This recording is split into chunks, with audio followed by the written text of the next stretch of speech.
I'd like to recognize the ranking member on the Committee of Ethics for an opening statement. Thank you, Mr. Chairman.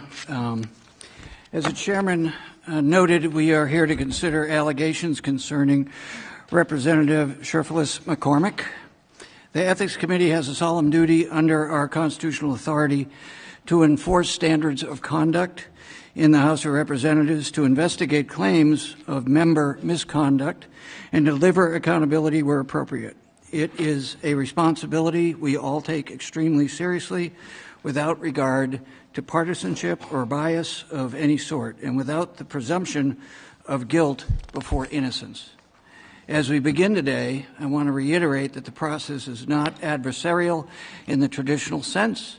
It is not a criminal trial. It is an inquiry to determine whether Representative Cherfilus-McCormick conduct violated House rules and ethical standards. Let me underscore that the subcommittee's role is to ensure that the factual record is carefully examined, the process remains fair, and the conclusions reached are grounded in evidence and consistent with the House rules and committee precedents. We as judges during this phase of the proceedings must determine whether committee counsel has proven the allegations by clear and convincing evidence. The Ethics Committee operates within a framework of precedent rules and long-standing institutional norms. These guideposts exist to ensure consistency and fairness across investigative matters, regardless of the individuals involved or the surrounding circumstances. We will adhere to those same principles today as the committee does in all of its investigations, and just as the committee has done since it began reviewing these allegations in 2023. Today's hearing follows a 24-month-long bipartisan investigation by an investigative subcommittee, or ISC, comprised of an equal number of members from the majority and minority parties. The ISC received testimony from 28 witnesses and reviewed hundreds of thousands of pages of materials. Based on that record, the ISC produced a 27-count statement of alleged violations and unanimously found substantial reason to believe that each of those counts were supported by the available evidence. All along the way, Representative Cherfilus-McCormick has been afforded the opportunity to share evidence with the ISC and directly address the allegations against her. Hearings like today's are very rare, as the committee often loses jurisdiction over respondents before this phase of the committee process. And the allegations before us are extremely serious. They not only concern an individual member's conduct, they also implicate the public's confidence in the House's integrity as an institution, and if proven, they would demonstrate that the representative violated, if proven, multiple House rules and federal statutes. The adjudicatory subcommittee is, of course, aware that the Representative Cherfilus-McCormick has been indicted on federal charges, and a criminal trial is pending. We carefully considered her request to stay these proceedings pending the outcome of that criminal case. Yet we unanimously declined to do so, given our committee's independent mandate to self-regulate member conduct and the constitutional limitations the executive branch faces in investigating members of Congress. The opportunities provided, Representative McCormick declined to engage with the committee's process over the last several years, and the need for public transparency around these allegations. Public office, by its definition, derives from the will of the people, and transparency is essential, obviously, to maintaining the public's trust. The American people deserve for their institutions to uphold ethical standards, and the American people are entitled to demand accountability of all of us if their elected representatives are without integrity, if they prefer personal gain over public service, and if they act in a manner that reflects discredit on the House. It is in this service of these foundational principles that we convene today. At a time when public confidence in our institution is so low, this committee's role in enforcing congressional ethics process and defending the integrity of the House could not be more important. As Supreme Court Justice Louis Brandeis famously said, "Sunlight is the best disinfectant." With today's public hearing, we have the opportunity to shine that light and that spirit on this committee, this matter, and the House, and to bring about the transparency that I believe the public expects and demands from this institution. Thank you, Mr. Chairman. I yield back. Thank you, Mark. The first order of business is for the adjudicatory subcommittee to consider a motion to reconsider.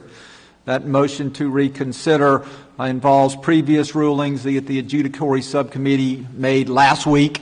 The first was a motion to stay this proceeding past the criminal proceedings, and the second was a motion to hold any adjudicatory subcommittee hearing in executive session.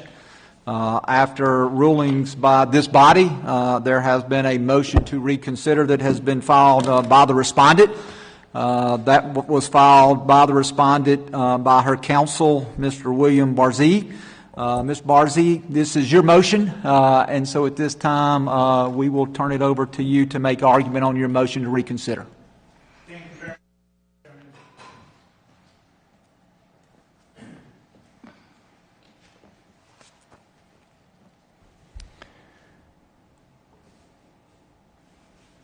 Mr. Chairman, as the ranking member pointed out, Congresswoman Cherfilus-McCormick was charged in federal court and has a pending federal criminal indictment. A very serious affair which she takes very, very seriously, just as she takes this committee's action in self-regulating the members of the House to be a very serious affair. Inherently, however, there is a conflict between participating in both of those arenas at the same time. And I want to just take a couple of moments to try to explain to this committee why going forward with an adjudicatory hearing when a member has a pending criminal case is a very risky endeavor. And when I say risky, the risk is to a violation of her constitutional rights to a fair trial. And I want to explain how those rights are implicated by this committee moving forward at this time. The first and most serious issue is the fact that, as the ranking member pointed out, this is not a criminal trial.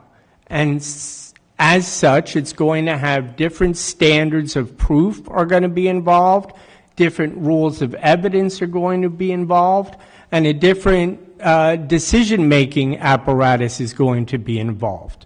It's not going to be decided by a jury of her peers. It'll be decided by the members of the committee and the full House. That being said, the public down in the Southern District of Florida, the pool of potential jurors who are going to be hearing this criminal case are going to be inundated with information about what takes place in this committee. They will learn about evidence related to the allegations in the criminal case from what takes place in this committee.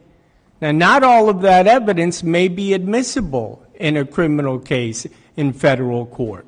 It may be admissible here. You may want to call forth different witnesses to get testimony when those witnesses may not necessarily be on the stand and testifying in front of a jury. So the potential here, the difficulty here, is that you are going to have members of the public who are also potential jurors in the criminal matter hearing about facts that they otherwise would never be exposed to.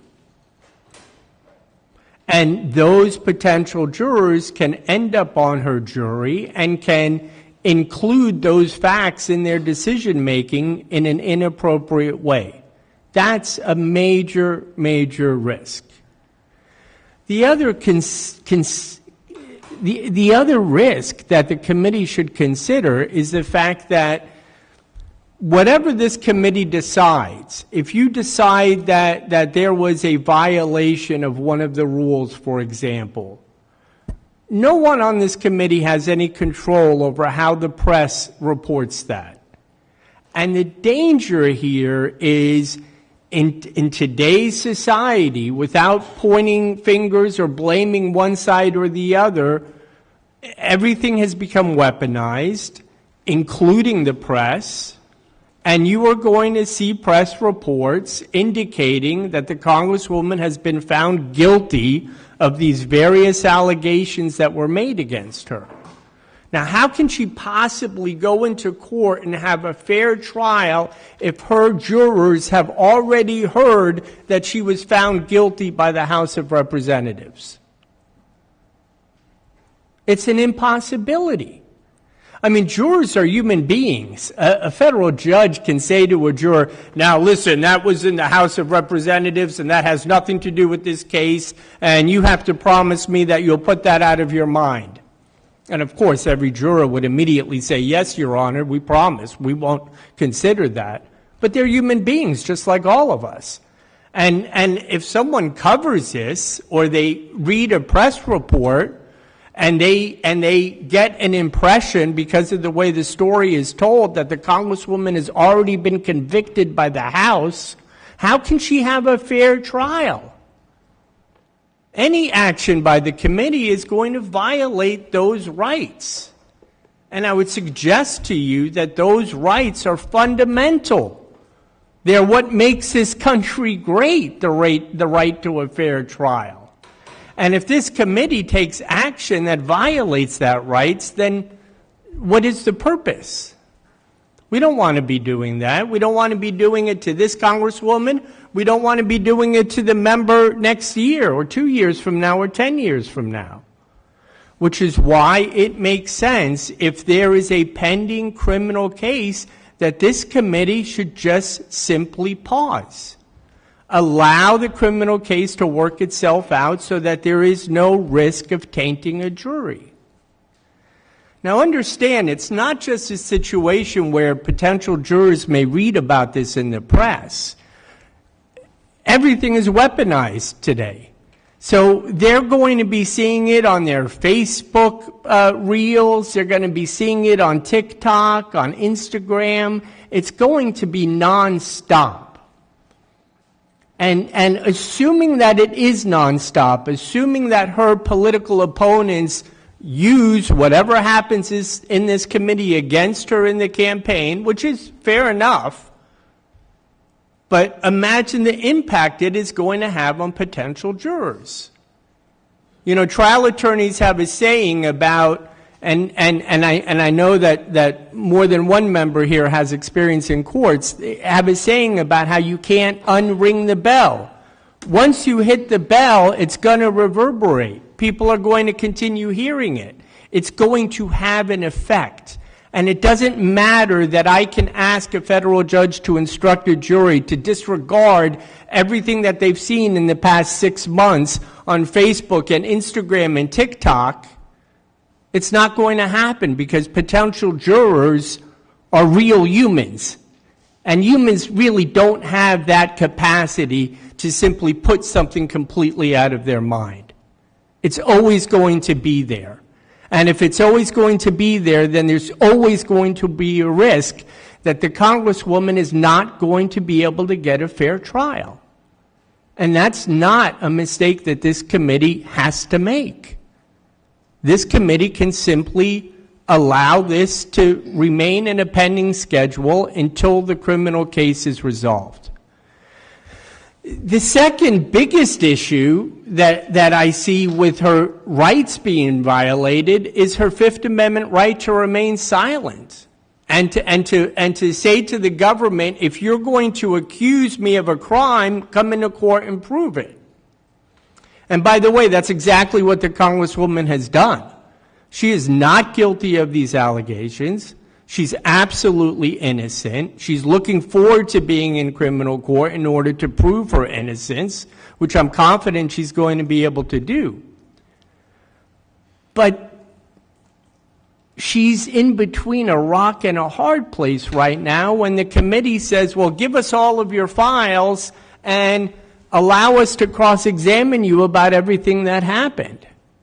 Well, if she complies with that, if she engages in that process of turning everything over and speaking to the committee, everything she turns over, everything she says to the committee could potentially be used against her in a subsequent trial. Now, I'm not saying it absolutely will be, but I'm saying that that potential is there. And if there is a significant potential that the actions of this committee are going to deny a member a right to a fair trial, or deny a member's constitutional right to remain silent, I would suggest that the committee could take a pause. Mr. Chairman, I understand that this committee and staff have been working on this matter for over 2 years, maybe up to 3 years. I understand the impatience to get things resolved and get things accounted for. And those are noble goals. And expediency is a noble goal. But it's not more noble than her right to have a fair trial. And it's not more noble than her Fifth Amendment right against self-incrimination. You know, staff counsel has mentioned a few times that the only time that this committee has stayed cases was at the request, maybe I meant direction, but I'm going to say request, at the request of the Department of Justice. Now, why does the Department of Justice come before this committee and ask for matters to be stayed? Well, the Department of Justice does that on a routine basis because they don't want their cases harmed. They don't want to run into problems with their cases, with their witnesses. And so the Department of Justice comes to the committee and says, we're asking you to defer.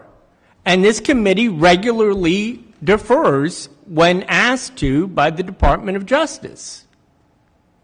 Because you want things to be fair for the Department of Justice. Because you don't want to interfere with the important work that the Department of Justice is doing. And those are noble and appropriate reasons to defer. Well, anyone watching this on TV, sitting on their couch, is going to ask the same question that I'm going to ask the committee. And that is, if it's good enough for the Department of Justice to be able to protect their case, why isn't it good enough for the member to be able to protect her constitutional rights before a criminal trial in federal court? If you routinely defer to the Department of Justice, why not defer to one of your own members who has a pending criminal indictment hanging over their head? One of the things that I've seen is the issue of not wanting to interfere with the Department of Justice's strategic approach to their case. Meaning, we don't want to interfere with the Department of Justice's plan on how they're going to present evidence and which witnesses they're going to call and which witnesses they're not going to speak to.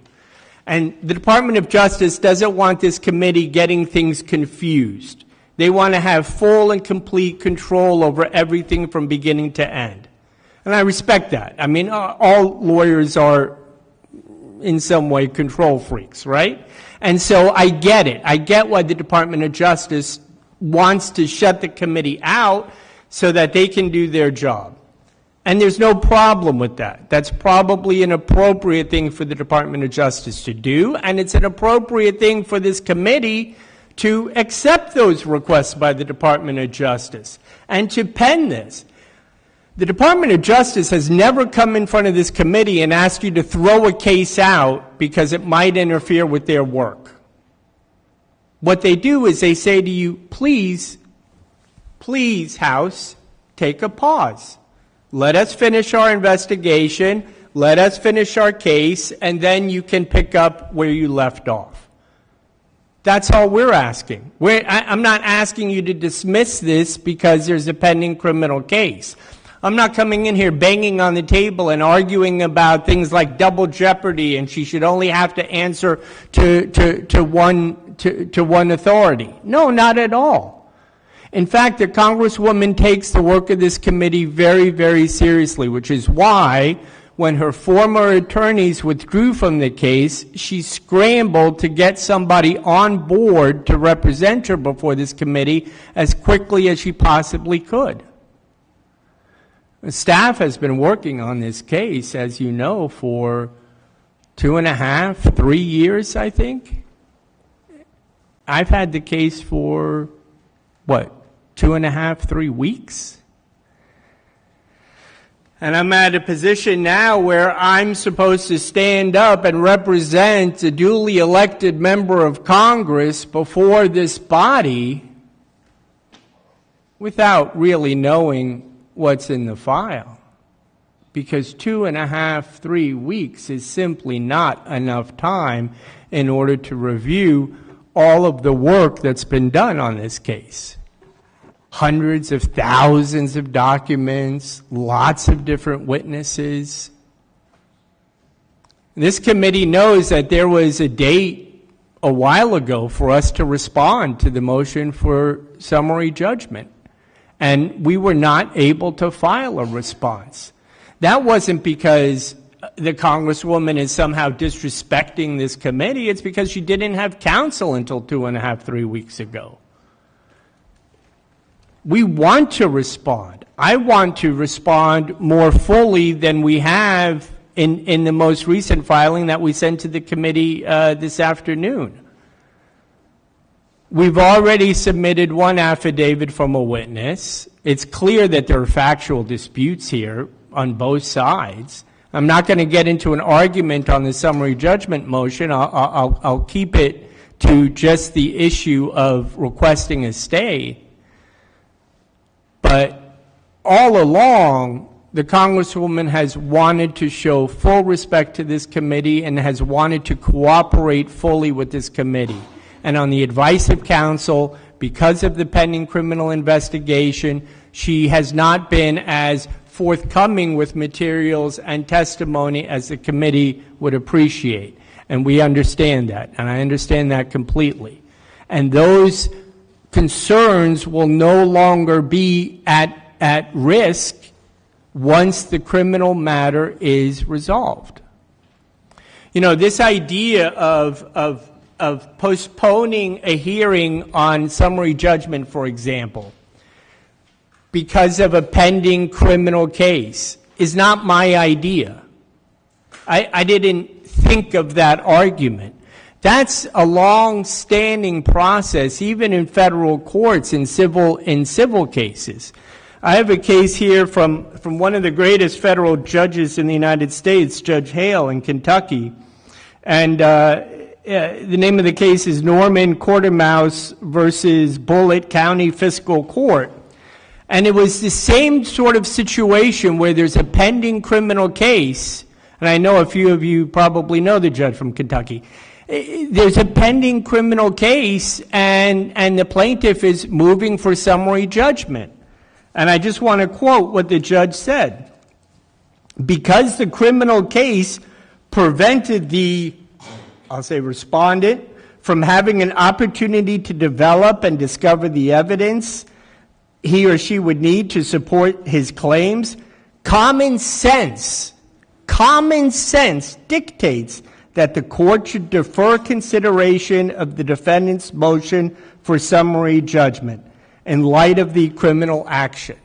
So this isn't something that, some slick criminal defense attorney is coming in trying to convince you to hold off on going forward. I mean, this is a fundamental idea here that you don't interfere with someone's constitutional rights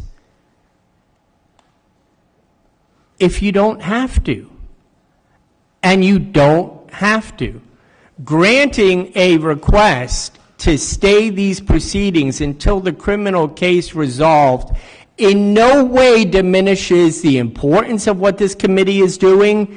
In no way does it take away this committee's ability to self-regulate or the House's ability to regulate the members. All of those things are still going to be here as soon as the criminal case is resolved.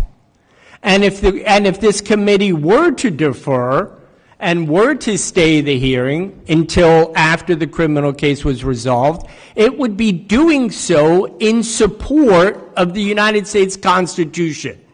It would not be doing so because it's trying to protect a member or not fulfilling their obligation and their duty of self-patrolling their members. You would be doing it for the right reason.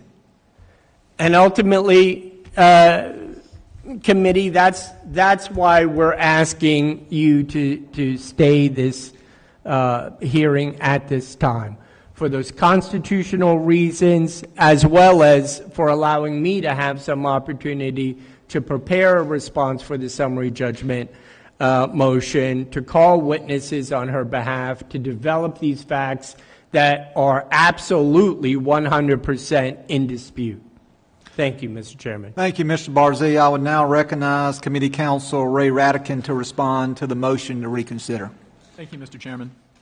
Mr. Chairman, Mr. Ranking Member, and members of the Adjudicatory Subcommittee, committee staff asks that the Adjudicatory Subcommittee stand by its ruling denying respondents' requests for a stay of these proceedings and, alternatively, to proceed in executive session. The arguments raised in respondents' motion to reconsider are the same points that were already briefed and argued to this subcommittee prior to today's hearing, and the latest motion raises no basis for the subcommittee to reverse its decision. Respondents' request to stay this matter or to proceed in executive session should remain denied. With respect to respondents' request to stay these proceedings, committee staff acknowledge respondents' pending criminal prosecution. However, under Article 1 and House rules, the House and the Committee on Ethics have their own unique authority and obligation with respect to alleged misconduct by members of the House. Respondent has not been and will not be compelled to testify in this matter or to otherwise forfeit her rights under the Constitution. A stay is not required by precedent or policy. Despite being aware of this investigation for years, the Department of Justice did not request a full deferral of these proceedings, and it was not until January that the Department of Justice requested a limited deferral, limited to collecting witness interviews. By that time, the interviews were already completed, and the request was already moot. Excuse me, can you get closer to the mic? Yes. Thank you. The Bipartisan Investigative Subcommittee conducted a thorough review over 2 years and weeks after respondent was indicted, determined to move forward and to adopt the charges before you. The investigative subcommittee felt that respondent had caused enough delays throughout its reviews. Respondent's criminal trial has already been delayed, and although that trial is currently scheduled for April, respondent's counsel acknowledged to the subcommittee that he anticipates the trial will be further delayed. There is no guarantee respondent's criminal trial will take place this year or soon thereafter. There is a significant institutional interest in proceeding without further delay. Respondent's motion to reconsider her request for a stay should not be granted, and today's hearing should proceed as scheduled. The subcommittee has soundly exercised its discretion in denying respondent's motion, and it should not reverse that decision now. Thank you. Thank you for that response. The members will now have the opportunity to ask questions of both counsel. We'll begin and we will rotate that. I will begin and then Mark, and so we will rotate that by members of the Adjudicatory Subcommittee. Ms. Brazier, for the record, I think it's been stated that this matter has been under investigation by the committee since 2023. This has been a very slow, a very deliberate process. There has not been a rush to judgment in this matter. And I will say that I'm aware of multiple occasions to where requests were made of the committee, requests for additional time to hire attorneys, and that was done in your case. I think you were at least the third attorney, possibly the fourth attorney who the committee has dealt with during the course of this. We have granted extensions for not only the right to retain counsel, we've granted extensions on timing to respond to motions. We've allowed motions to be responded to after deadlines, and so I think that the committee has made, at least up to this point, a good faith effort to try to make sure that we are protecting the rights of your client.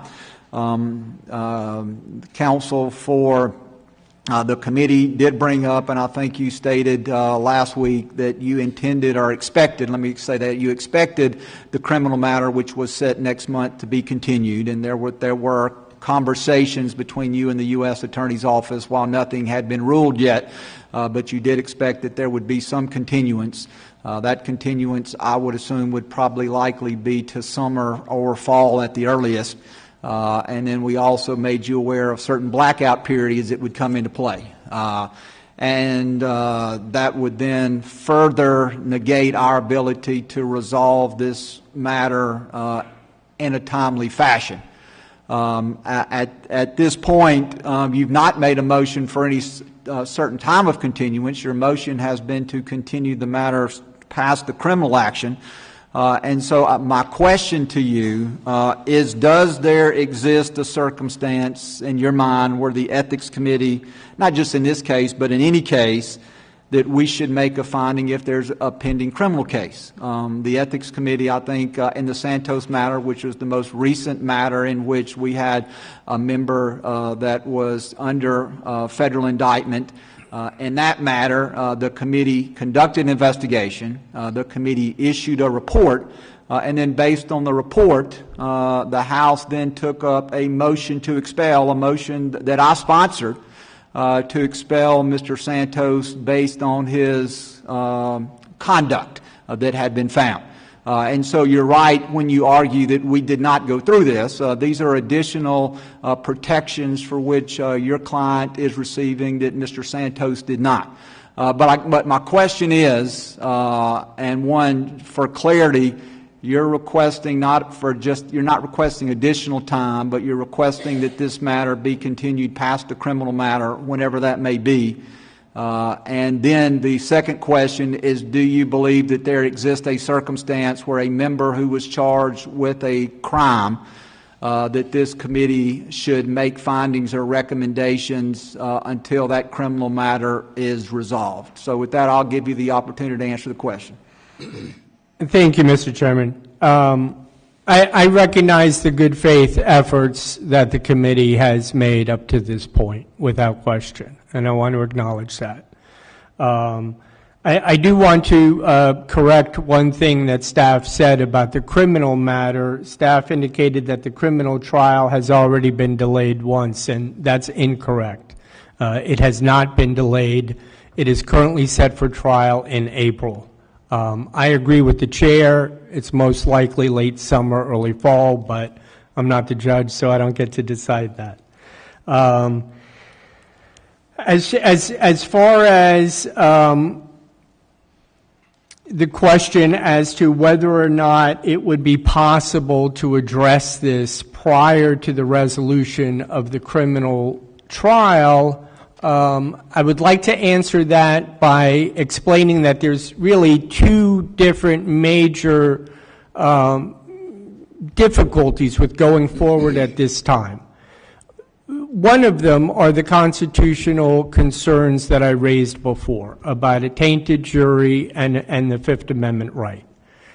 Those concerns would not be addressed with a hearing in this committee prior to a resolution of the criminal case. So if the concern is protecting a member's constitutional right to a fair trial, if the concern is protecting a member's constitutional right to, for example, exercise their Fifth Amendment to remain silent, and of course, she's not being compelled here to testify by staff, but her lawyers are telling her you can't get up and start talking about it until we have the criminal case, just to clarify. So for those concerns, the only way to address those concerns would be to pending the criminal case, staying this until the criminal case is resolved. The other difficulty is the fact of the matter that I've been on the case for about 2.5, 3 weeks. And to expect an attorney to go through hundreds of thousands of documents and multiple witness statements and interviews, and then prepare their own witness interviews and affidavits and respond to evidence that's been accumulated for 2.5, 3 years in a period of 2.5, 3 weeks is impossible. Absolutely impossible.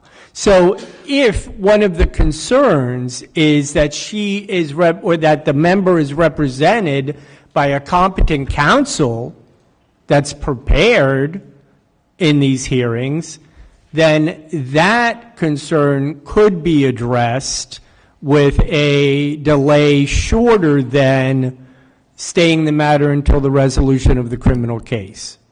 The chair pointed out the time frames before the elections that you're running up into, and I understand those concerns and I appreciate them and I share those. I still think it would be possible for us to, if the concern was making sure she had competent counsel to represent her, then a shorter continuance would be possible to maybe sometime in the beginning or middle of June in order to sort of develop these arguments. You know, to respond to the motion for summary judgment in a thorough way. We did our best in the last few hours putting something together, but to really give it the amount of attention that it deserves, it's going to take work. It's going to take time.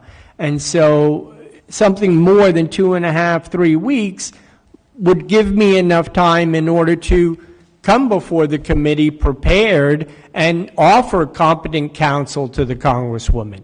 And I've no doubt that every member of this committee wants the Congresswoman to be represented by a competent attorney who's going to do a good job. Because the only way you're going to get to the truth, the only way you're going to discover what really happened is if you hear from both sides and you have competent attorneys on both sides presenting the facts to the committee and cross-examining witnesses. And that simply cannot happen in the time frame that we have in front of us right now. Clearly, the committee has a desire to get this resolved in a timely fashion. And I completely understand that, Mr. Chairman, and I appreciate that.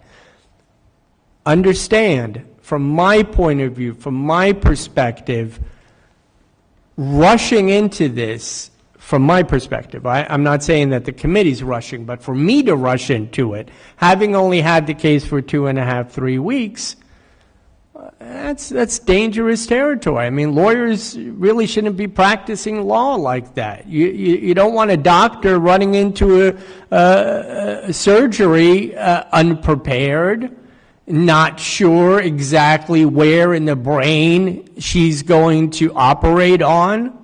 I mean, things take time. And what I'm asking the committee is, putting aside the constitutional risks involved, which is why we're arguing to the committee that in order to protect those rights, a stay would be appropriate, but also for reasons of her having a competent counsel, I would suggest to the committee that a continuance to allow me time to prepare a thorough response to the summary judgment motion and to raise for you in a coherent way all of the facts which we disagree with that the committee has compiled and presented before you. The committee staff has compiled, rather. Barty, my time's expired, and I will recognize the ranking member, but just for the record, there has been no request made for additional time. The only request that you have made, or your client has made, to this committee is to continue the matter past the criminal action. Yes, sir. And so I want the record to reflect that we have ruled on that motion and we are here to reconsider that, but there has not been a request made to continue today's hearing. So with that, I'll recognize the ranking member for his 5 minutes of questioning. Thank you, Mr. Chairman, and I appreciate your comments and as well as counsel. So my question is sort of, if not now, when, following up on the chairman's, how long do you expect the criminal trial to take? And I say this in the context as a non-lawyer, having read everything I could about this case in the public and what we have, a lot of it is already public, particularly in Florida. So while we want to be respectful of due process, when is this going to play out in your estimation, given your experience as a trial attorney? And then in the context of what I struggle with, the reason this is separate institutionally, constitutionally, is we have while we want to respect the constitutional rights, we have an obligation as given to us. And having watched the previous time we had a case like this, in the Rangel case, was not dissimilar in some ways from the argument that he provided in this room in 2010. So the questions are, if not now, when, in the context of much of what we are going to hear today has already been very public, particularly in Florida and the Florida media.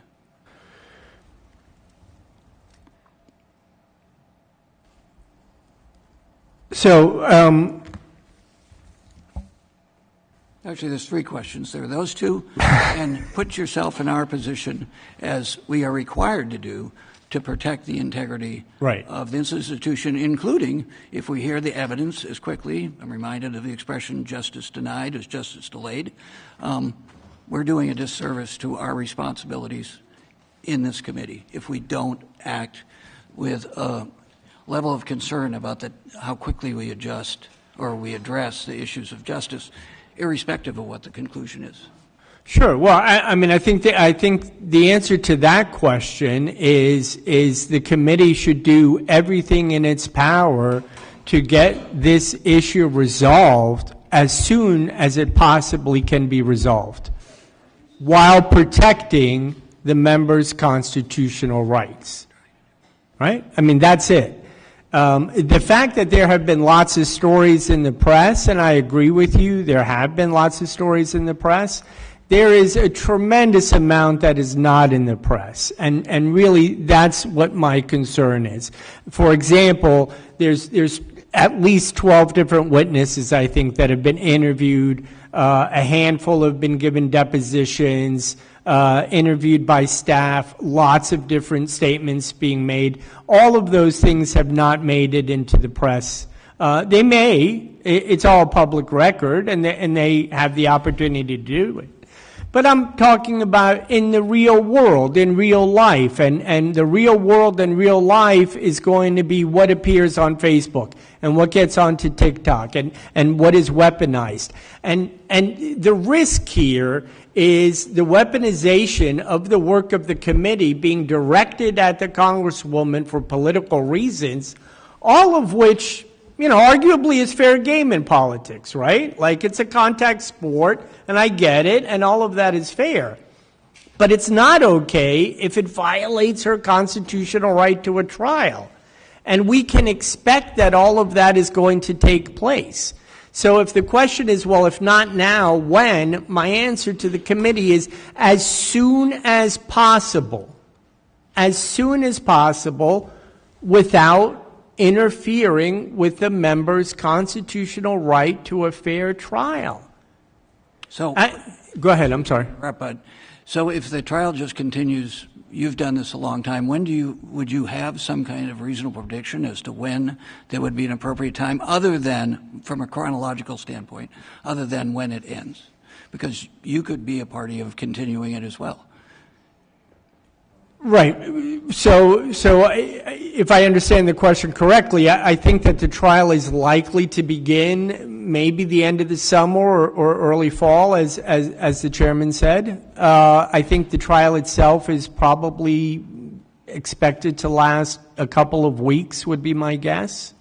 And that's when it would be resolved. So really, I'm not talking about years. We're talking about a matter of months in order to protect a constitutional right. So, on the one hand, you have this not just a desire, but a goal, an appropriate goal, to get this resolved as quickly as expeditiously as reasonable, right, and as appropriate. On the other hand, you have a member wanting to protect their constitutional rights, and their attorney, their criminal defense attorney, is coming to you and saying, look, this is a problem. It's a problem because a lot of the things that are in the press, for example, would never be admissible in federal court. But that stuff is out there, and this committee's work is putting a spotlight on all of it.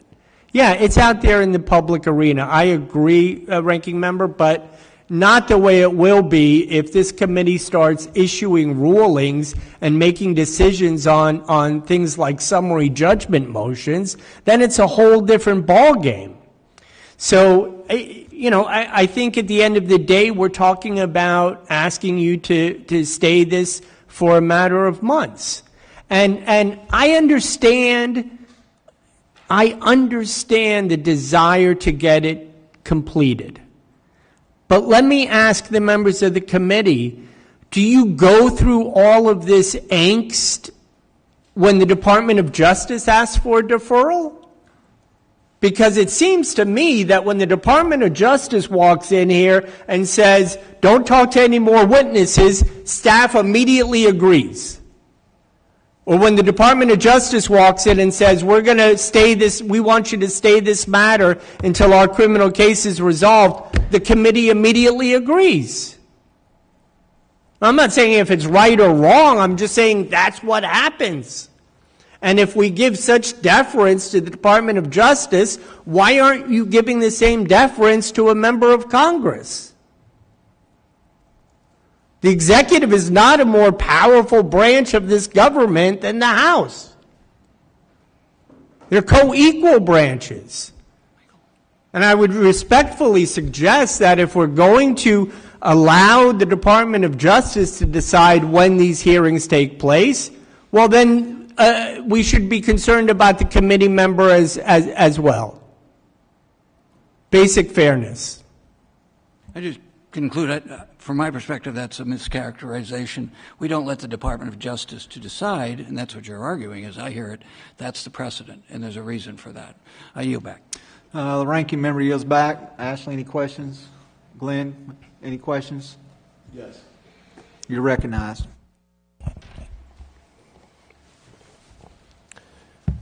I don't know if this is on. Okay.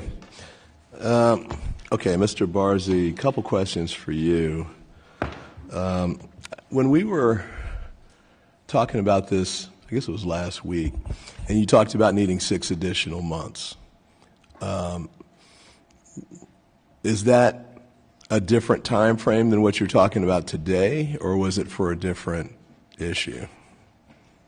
It's a different issue. I think it's got a little confused. Okay. So what was the 6 months referencing? That was a reference to how much time I would want if I was taking on this case and I had to come in and argue it. And I was saying, well, I would want at least 6 months in order to review hundreds of thousands of documents, interview the witnesses that needed to be interviewed, and be ready to prepare for an adjudicatory hearing. Okay, but it's not 6 months now, if I'm hearing you correctly. No. I think you're saying, okay. So then the request you're making is to delay, I guess, the motion for summary judgment until after the trial is over?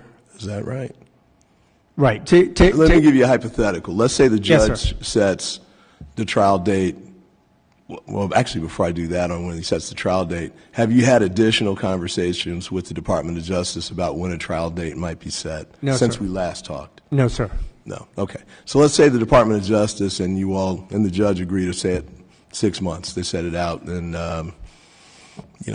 November or something along those lines, or perhaps later. Would your request be to delay the motion for summary judgment until after the trial?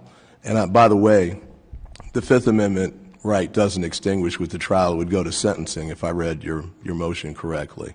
So would you want the trial, 6 months for the trial date, and then the sentencing date, which could be 2 or 3 months after that, before we would have the motion for summary judgment? Or would you be amenable to doing something sooner than that? Something sooner, absolutely 100%. As soon as the criminal case, the issue of guilt or innocence is determined by a jury, as soon as the jury's work is done,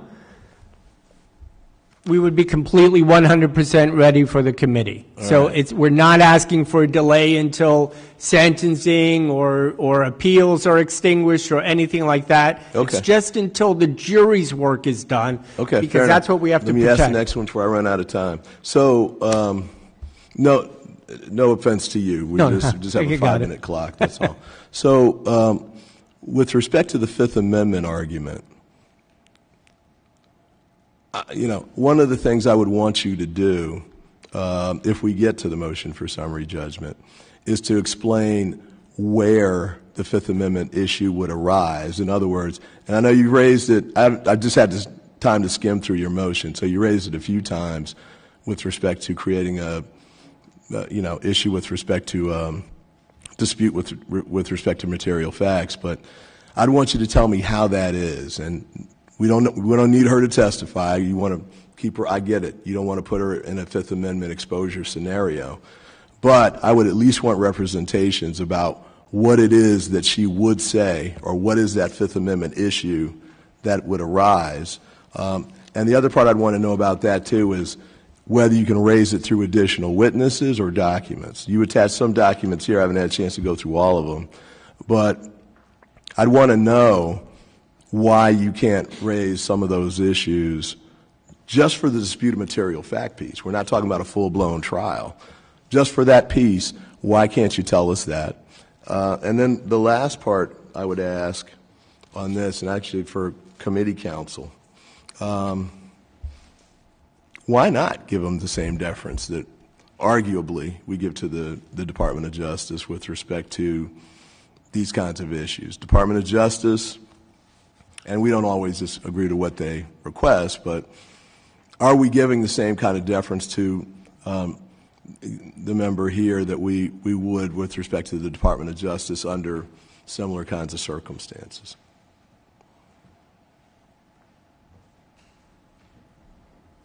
I'll take the question for committee counsel first. First, as a initial matter, the committee does not always defer at the request of the Department of Justice. That's not just recent precedent, but precedent throughout the years.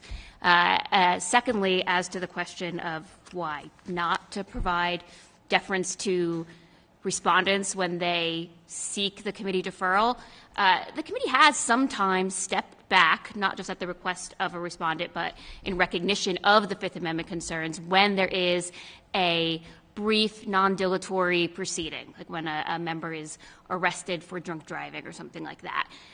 But this is a complex matter that has gone on for many years, and what's unique about this case versus many of the other matters where the committee did defer at the request of the Department of Justice is that in many of those other cases, the allegations came to light because of the indictment that the Department of Justice released.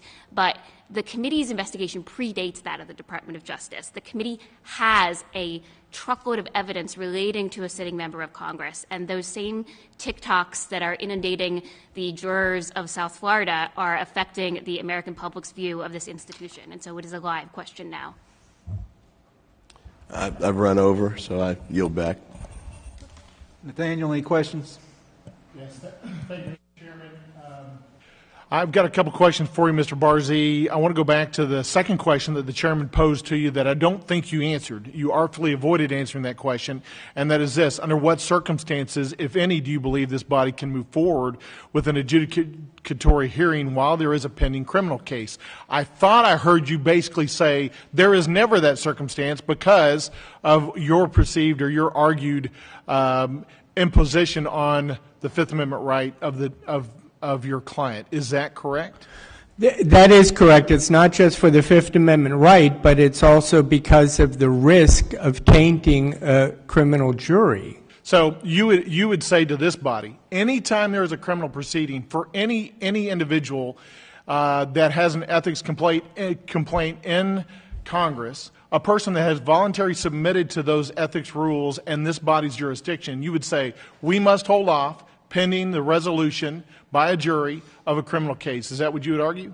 I would suggest to the court, suggest to the committee that if you are dealing with allegations that are essentially close in nature to the allegations in the criminal case, the most prudent thing for this committee to do would be to stay its proceedings until the criminal case was resolved. Okay, you've softened your answer a little bit because now you're saying it's a matter of prudence, not constitutionality. I want to go to the one case that you cited for us, which is a Western District of Kentucky district judge saying we should hold off. That was your argument. That's what you've cited in your motion to reconsider.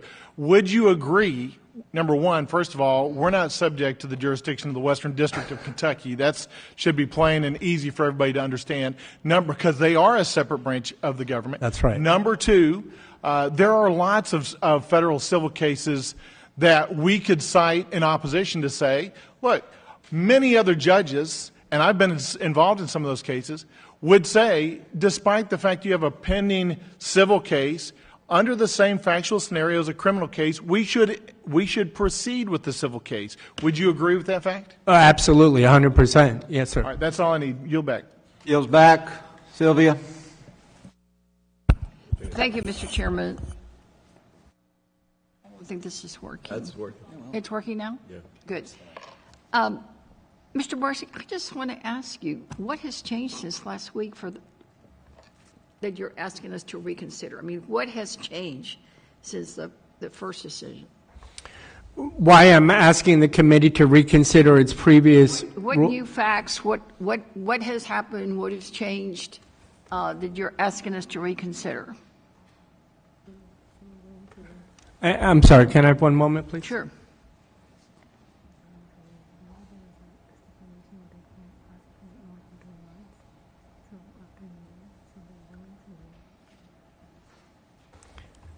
Well, one of the issues was that I'm not sure we raised initially was the committee's rule about only going back for 3 years when you're investigating the violations, and that was something I'm not that familiar with that rule. I'm sorry? I'm not familiar with that rule. I'm new to the committee, so can you hold a minute, Mr. Committee Counsel? Is that true? Do we have a rule of 3 years? That's not accurate. There is a effectively statute of limitations that says that the committee's investigations can go back to the third previous Congress.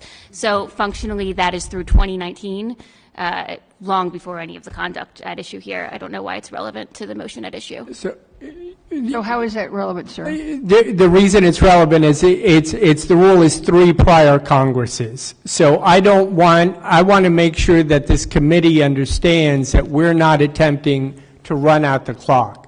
So one of the things that we did in the motion to reconsideration to answer the question as to what has changed is we are affirmatively saying we're not trying to run out the clock. If there is a statute of limitations, if you can only go back 3 Congresses, we will waive that. We're not, this is not about us getting to 0-0 on the time clock. We want this matter resolved. We want to come in here and have this matter resolved. So you don't have any new evidence or anything to support your motion for reconsideration? I don't have any evidence to present at this time. No, I do not. I want to follow up on some of the questions Mr. Ivey asked about the Justice Department deference. What makes you think that we automatically do whatever the Justice Department does? My Irish passion sometimes gets ahead of me. It seems when you're looking at the record that when the Department of Justice in the past has asked the committee to defer, the committee seems to be willing to defer at the request. But you say seems is... Well, I don't know what the committee members' thoughts are. So it's just your personal opinion? No. It's... I apologize. I didn't mean to speak over you. No, it's not my personal opinion. It's if we go back and look at how many times the Department of Justice has asked the committee to defer, It is my belief, based on the historical precedent, that this committee often defers at the request of the Department of Justice. I think that's factually correct. Move on to one last question, because as it's been pointed out, we're working against the clock. Understood. You also kind of threw out there that you needed more time to review documents, but you haven't asked for a continuance to do that. You want a whole stay on all the proceedings until after there is a conviction. As I pointed out previously, there's really two different issues. The one issue are the Constitution. You're not asking for a continuance. No, I am. I am, and I will. I will now ask the chair and ask the committee to continue this matter in order to give me enough time in order to answer thoroughly the motion for summary judgment, in order to give me more time to review the work that staff has done in the case.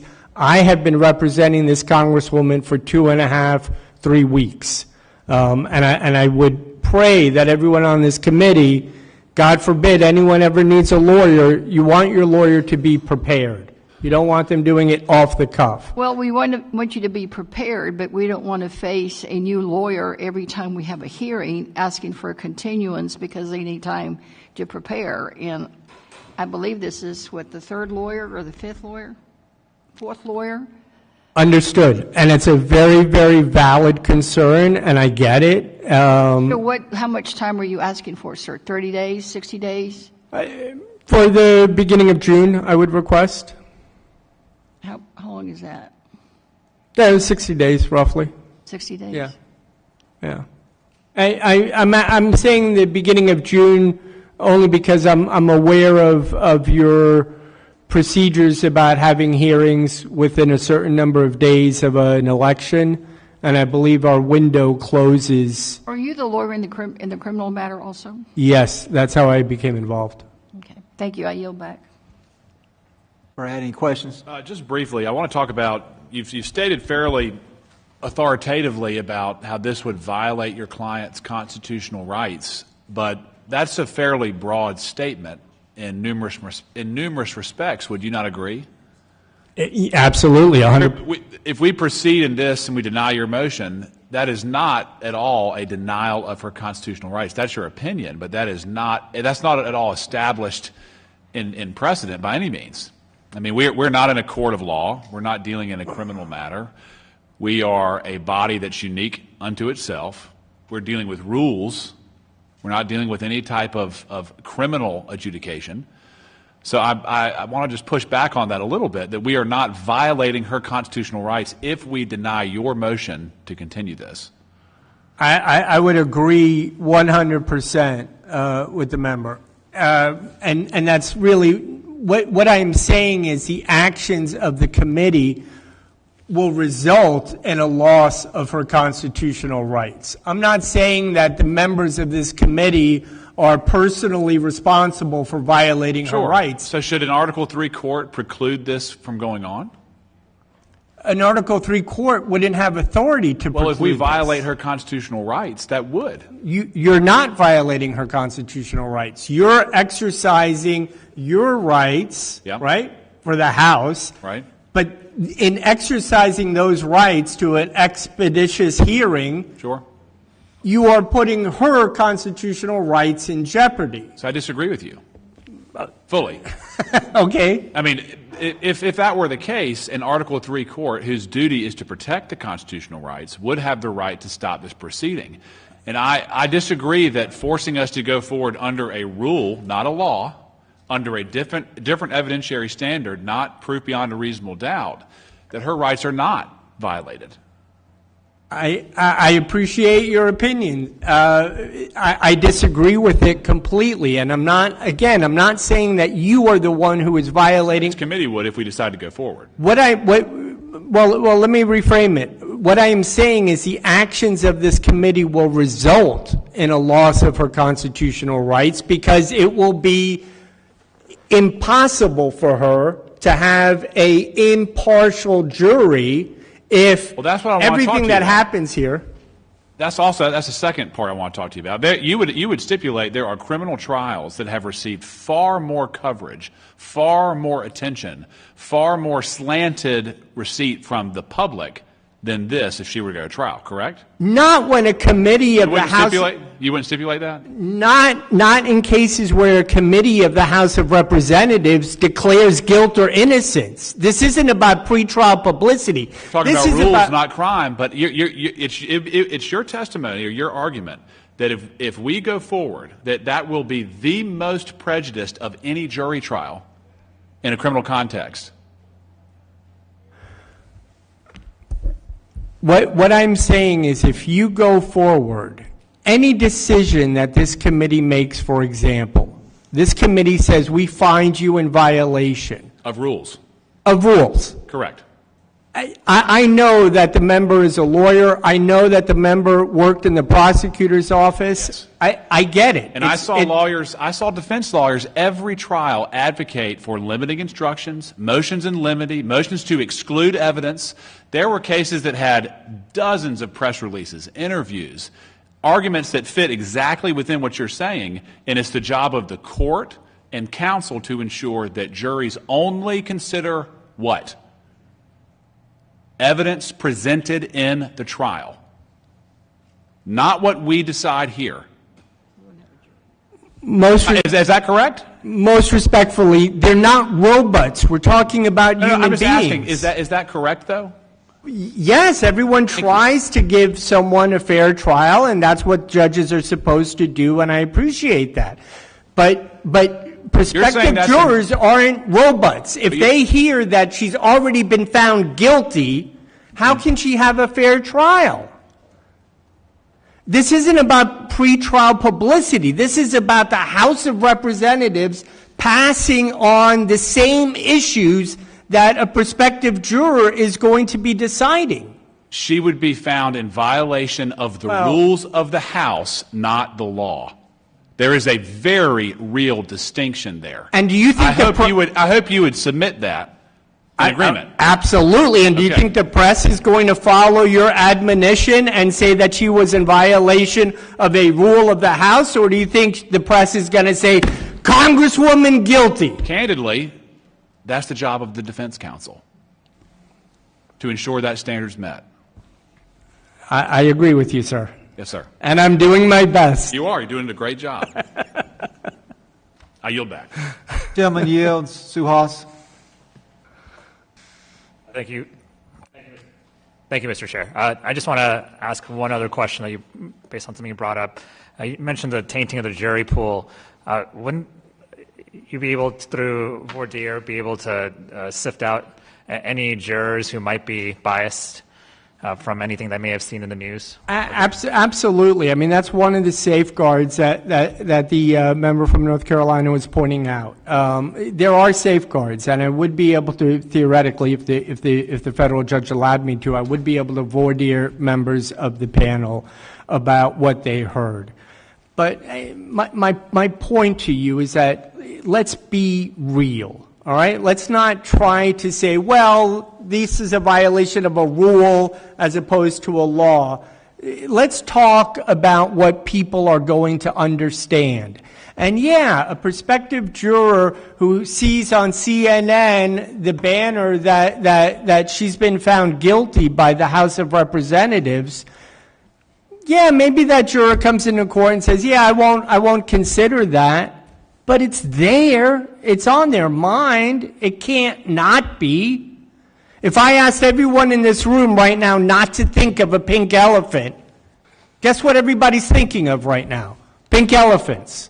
We're human beings. We're not machines. Your point's taken. Thank you. Thank you. Do you have any other points you want to make? I think we heard a lot of this last week, actually, but I want to give you some time to make any new points or additional points you haven't made. Thank you. The additional point would be the request for a short continuance in order to give us more time to develop a response to the summary judgment motion. We filed something at the last minute, but it is not what the Congresswoman deserves. She deserves to have lawyers working on that for a while and to present a solid answer to the committee's motion for summary judgment. So at the very least, I would request a continuance until June so that we would have time to respond to that motion. And Thank Committee you, sir. Counsel, do you have anything else to add?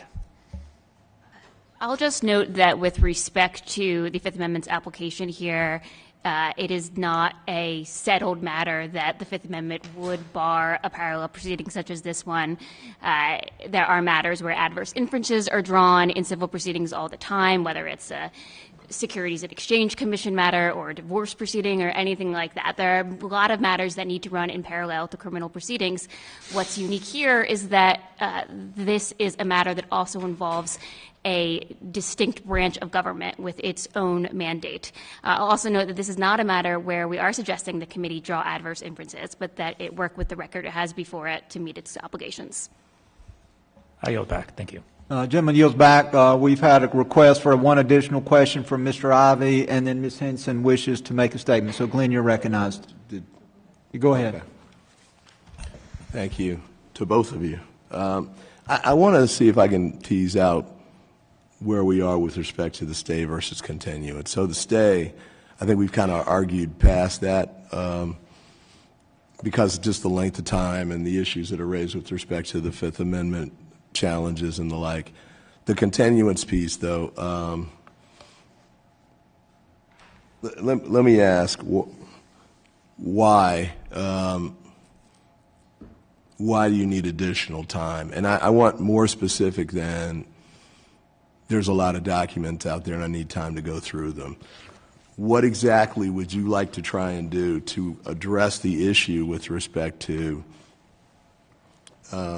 disputes with respect to material fact that would be relevant to the motion for summary judgment? What exactly are you trying to do, and how little time could you do that in? Thank you, sir. The very first thing I would do would be to sit down with my client and come up with a list of witnesses to interview, to offer. I don't want to get in your attorney-client privilege Okay. piece, but I bet you've done that already, right? No, I haven't. Haven't had a chance to do that with her?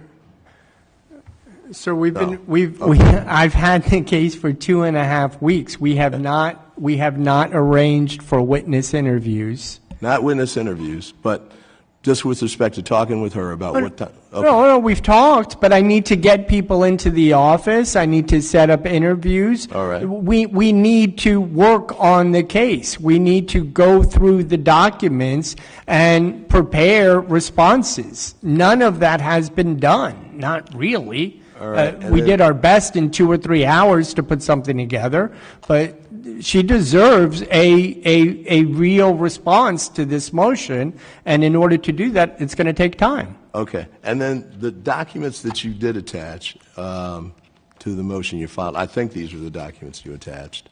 Can you tell me briefly what the relevance? You got an affidavit. I saw a notice of a settlement agreement, if I recall correctly.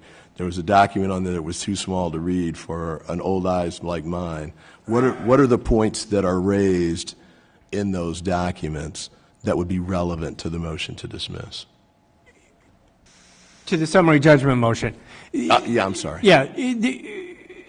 First, you have an affidavit in there that is contradicting evidence that staff was relying on in their summary judgment motion, saying that that did not happen. I was a witness to that, and I saw it differently. So that is a conflict in what is that? The specific disagreements. I mean, it doesn't have to be all the way in the weeds, but give me a general sense of what the disagreement is. Disagreements about why money was moved, for example, from one account into another, how loans were made, who was responsible for directing those transfers of money.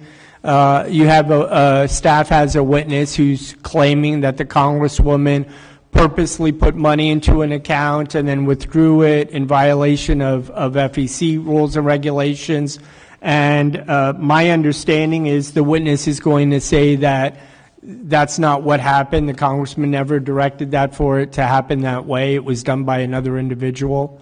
Is that the affidavit, or is that? That's the affidavit. Okay. I mean, I don't, I mean, to be honest, this is part of this is just having the case for 2.5, 3 weeks. I'm not trying to pick it apart. I'm just trying to figure out what the documents were and the relevance of those to the motion. Yeah, the other things that we attached was the fact that many of the complaints that have been alleged by staff were also investigated by the FEC. And they had to do with the fact that this was the Congresswoman's, for example, the most recent ones, maybe her first successful election, and having volunteers handle things like financial reports and not having a professional compliance team on board. So lots and lots of different mistakes were made, and a lot of those mistakes are reflected as complaints of the violations. The information... That's the settlement agreement, the FEC settlement? There was a settlement agreement where the FEC referred the Congresswoman to alternative dispute resolution, indicated that she needed to hire professional compliance staff in the future, that somebody had to undergo remedial training on the necessity to file certain financial disclosures, all of which has been done. Okay, and then that document that you have there is some kind of a... It's too small for me to read, but it was like a spreadsheet. What is that? It's huge. That's the most important document, and that's a document that unfortunately touches upon the criminal case, which is one of the reasons why it's troublesome for me to get into it. But one of the major allegations that staff has made is that Trinity Health Care Services funneled money illegally into the Congresswoman's campaign, and that the Congresswoman was just taking money from Trinity and using it for her campaign. Nothing could be further from the truth. One of the things that we filed so that the committee has it in front of them is the fact that she was entitled to a certain percentage of profits of Trinity, and the money that she was receiving from Trinity was not money that Trinity was using to finance her campaign. It was money that was legally obligated to be paid to her as part of the profit-sharing agreement, and those are the documents that were presented. And I know I appreciate the indulgence of the chair. Could I ask counsel for the committee to respond to what they've heard? By all means. I think much of what Representative Cherfilus-McCormick's counsel has raised goes towards the motion to summary judgment, and we're happy to address it in that context. To the extent that he is raising a new motion seeking some additional time, a continuance of a couple weeks, while that is procedurally improper, we're not objecting to him raising that now. And we wouldn't object in theory to the idea of a little more time, but we would raise some concerns about that concept. It's a little unrealistic given the realities of the House calendar and scheduling things. And then the blackout period that's been referenced would start in, I believe, around June 24th, 60 days prior to an election in which the respondent is a candidate. The process that we're undergoing is more than just one day. This involves a adjudicatory hearing at this time, but provides for a sanctions hearing to follow, and then likely a resolution for the entire House to consider. I think that the reason why we are here now at this time is because this is what puts the House on track to consider this in a timely manner before that blackout period begins. Thank you, Mr. Chair. Gentleman yields back. Passed over. Ms. Henson. Ms. Henson, you have 5 minutes to ask questions or make a statement. Thank you, Mr. Chairman. I just want to make a quick statement. In counsel's opening remarks about the motion, it was implied that this is being done for political reasons. And I just want to say, and you said that earlier today, I want to be very clear that this committee is about respecting the integrity of the House. It's not political reasons here. You have an evenly balanced Republican and Democrat rostrum here, and I think it's very critical that we clear the air there and make sure that it is on the record that this committee is about respecting the integrity of the House. Do you dispute that you said that earlier? Because I wrote it down when you did. If I did, I withdraw that. I did not mean to make that statement about the actions of this committee. I was not at all suggesting that this was some kind of a political vendetta against a congresswoman or that the Republican members of the committee were acting inappropriately in any way whatsoever. So I withdraw that if that was said. That's not what my intention was. My point was we live in a political atmosphere, and of course, her political opponents, not meaning the Republican Party, meaning people wanting her congressional seat, are going to weaponize whatever this committee does against her. That was my point, not that the committee was acting inappropriately in a political way. I don't believe that to be the case. Thank you for the clarification. I yield back. Yes, ma'am. Gentlelady yields back. I want to personally thank counsel for both sides for their arguments. Thank you for answering questions proposed by this body. At this time, the subcommittee, we will recess the hearing to allow us to move into executive session and to consider deliberations on this matter. Once we have reached a decision, we will return. So with that, the committee will stand in recess.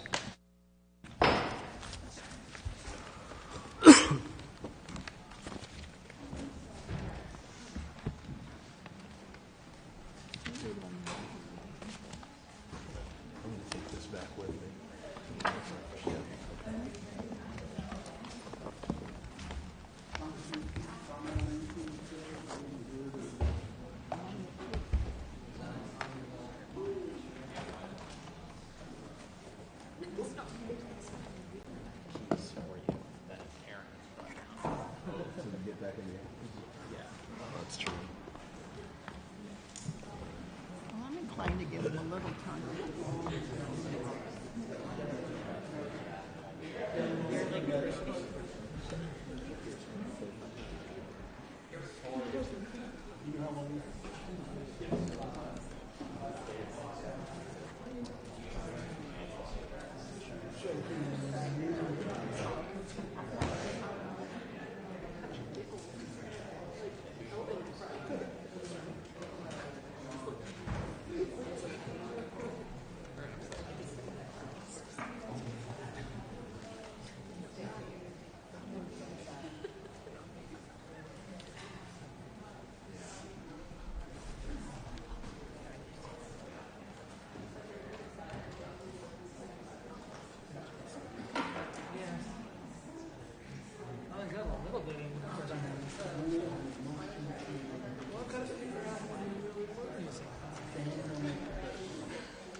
I'd like to recognize the ranking member on the Committee of Ethics for an opening statement. Thank you, Mr. Chairman. As the chairman noted, we are here to consider allegations concerning Representative Cherfilus-McCormick. The Ethics Committee has a solemn duty under our constitutional authority to enforce standards of conduct in the House of Representatives, to investigate claims of member misconduct, and deliver accountability where appropriate.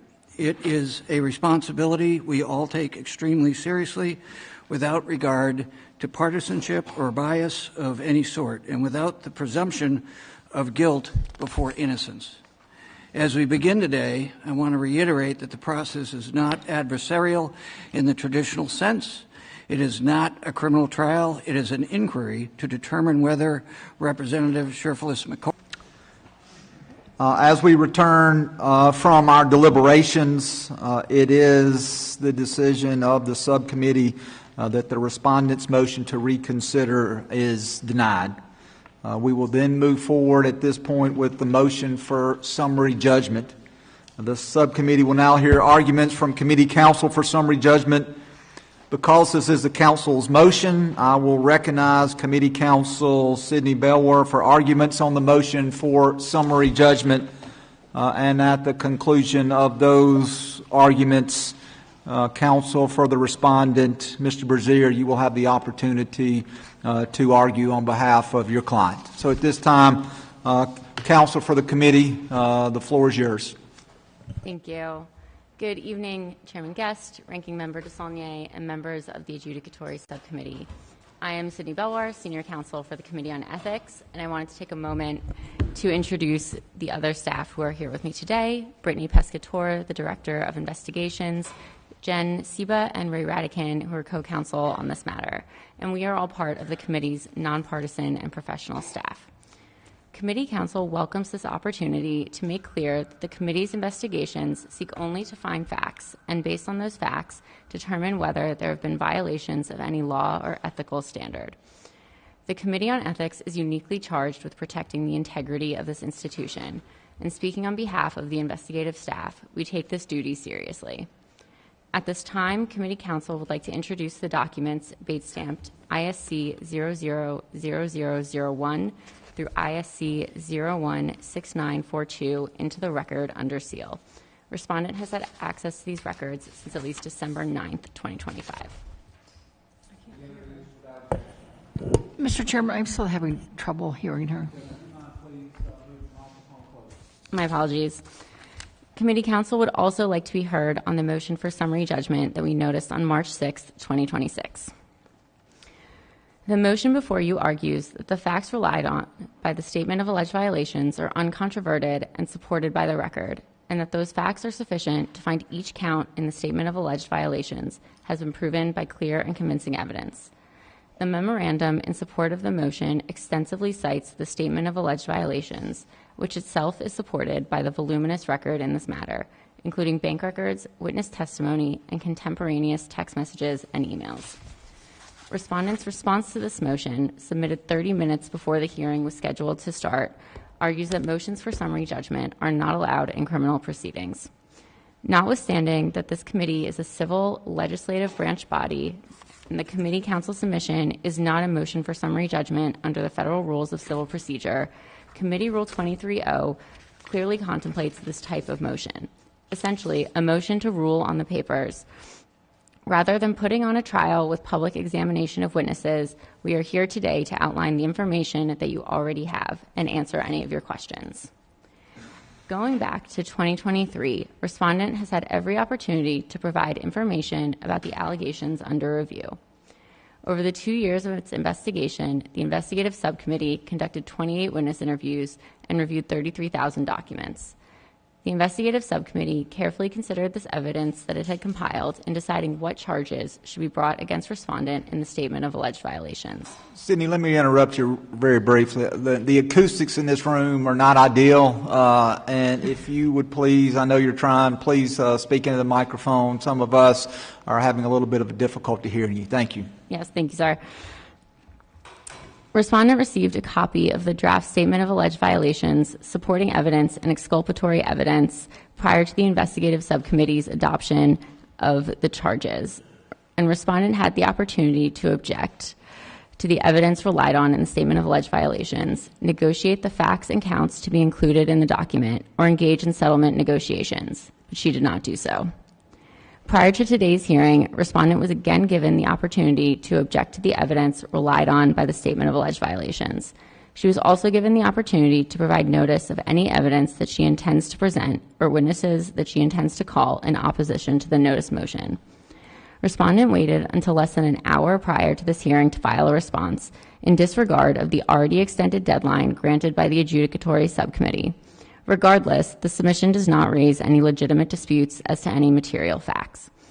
To the extent counsel attempts to introduce new facts to the matter at this stage, his representations are not evidence. The adjudicatory subcommittee has convened here today to consider whether the record established by the investigative subcommittee proves the facts and whether those facts are sufficient to prove each count in the statement of alleged violations. The 27 counts charged in the statement of alleged violations are as follows. Counts 1 through 7 relate to the improper receipt of funds by respondent's campaign from her parents' healthcare company, Trinity Healthcare Services, either directly or through conduits, and respondent's receipt of funds from Trinity to which she had no legal right. Counts 8 through 12 relate to the improper receipt of funds by respondent's campaign from other organizations, including political action committees, nonprofits, and corporations. Counts 13 and 14 relate to respondent's campaign's failure to file accurate reports with the Federal Election Commission. Counts 15 through 17 relate to criminal violations implicated by respondent's conduct with respect to funds from Trinity and a Florida-based company, Petrogas Haiti, as well as false statements. Count 18 relates to violations of House rules concerning commingling of personal and campaign funds. Counts 19 through 23 relate to respondent's failure to file certain required financial disclosure statements with the House and reporting errors contained in financial disclosure statements that she did file. Counts 24 through 26 relate to violations of House rules concerning special favors and acceptance of voluntary services by respondent's congressional office. Count 27 relates to respondent's lack of candor and diligence during the investigative subcommittee's investigation into respondent's conduct. Nearly all of these counts are charged as violations of the Code of Ethics for Government Service and the Code of Official Conduct. The Code of Ethics for Government Service requires those in and seeking to serve the government to uphold the laws of the United States and never be party to their evasion. The Code of Official Conduct requires members to follow both the letter and spirit of the rules and to act in all times in a manner that reflects creditably upon the House and applies to counts related to respondent's conduct after she became a member. In addition, each count describes the underlying laws and rules specific to the conduct enumerated in that count. A full recounting of the facts underlying each of these charges is extensively documented in both the statement of alleged violations and the memorandum in support of the summary judgment motion. The facts, which are supported by the record, show that respondent has attempted time and again to circumvent the laws and ethical standards to which she is subject. Fundamentally, the allegations before you involve a member of Congress misleading constituents, the FEC, and the House of Representatives in order to obtain and keep a congressional seat. Respondent won a seat in the House of Representatives after portraying herself as an independently wealthy nonprofit founder who self-financed her campaign. However, the record reveals that this apparent nonprofit, Essential Community Health, initially entered into a contract with the state of Florida regarding COVID-19 vaccinations in February 2021, despite making claims in its submission that were untrue. In fact, Essential Community Health was a sham, and the source of respondent's wealth was actually her parents' healthcare company, Trinity, which became party to the contract instead of Essential Community Health. At that time, respondent had been the CEO of Trinity for years and had earned a salary of around $86,000 annually, according to her tax records. But in 2021, Trinity received over $14 million from the state of Florida pursuant to this agreement. More than half of that $14 million from the state of Florida ended up with respondent and her siblings. Publicly available records show LLCs owned by respondent and her siblings, SCM Consulting, EC Firm, and MC Nursing, were formed shortly after Trinity was awarded the COVID-19 vaccination contract at the beginning of March 2021. Their bank records showed these companies had little or no other clients. Respondent, her siblings, and their LLCs did not enter into consulting contracts with Trinity, but did split the profits of the money Trinity received from the state of Florida. Bank records, Trinity's internal records, and Trinity's tax documents show that Respondent received approximately $6.7 million from Trinity in addition to her annual salary. $2.3 million of that went to her directly, and $4.4 million went to her consulting company, SCM Consulting. She and her brother also received around $600,000 from Trinity in 2021 through EC Firm, which they co-owned. Hundreds of thousands more went directly to her siblings, their LLCs, and her close friend and District Chief of Staff, Nadege LeBlanc. Most of that money made its way to Respondent's campaign. Some transfers of funds were reported as personal loans from Respondent. Some were not reported at all, and many were reported with inaccurate amounts, dates, or sources. Respondent's response argues, quote, "The record reflects that Trinity did not transfer any funds to Respondent's campaign," end quote, but it did. Bank records clearly show that Trinity, a corporation, made direct contributions totaling nearly $200,000 to the campaign. In addition to the funds that flowed directly to the campaign, Respondent and her siblings funneled more than $500,000 originating from Trinity into various outside organizations that made expenditures on behalf of the campaign.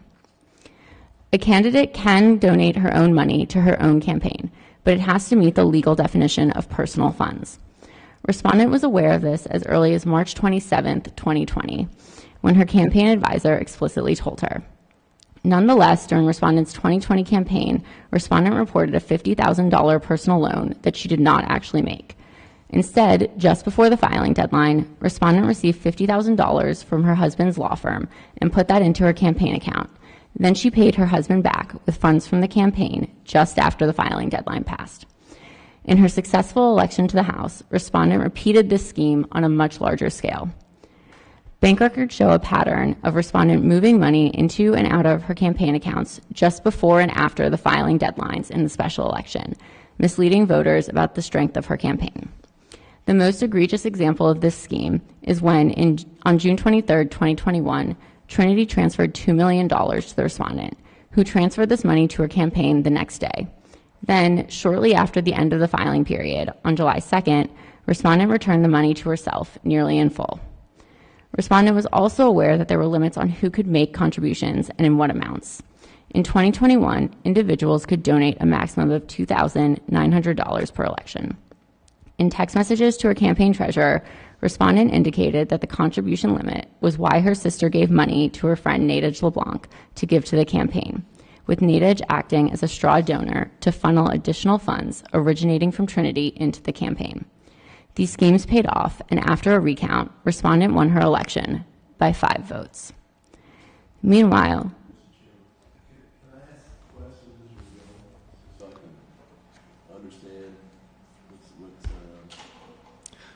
exhibits are saying how they connect to which count? I would prefer, Mr. Ivey, if it would be okay to wait until after a presentation from both sides, but then we will have ample time for you and any other members that may have questions. So if you could wait till the end, let counsel for the committee make their presentation, counsel for the respondent, but then there will be ample time to ask questions, if that is okay. Yes, sir. You may continue. thank you.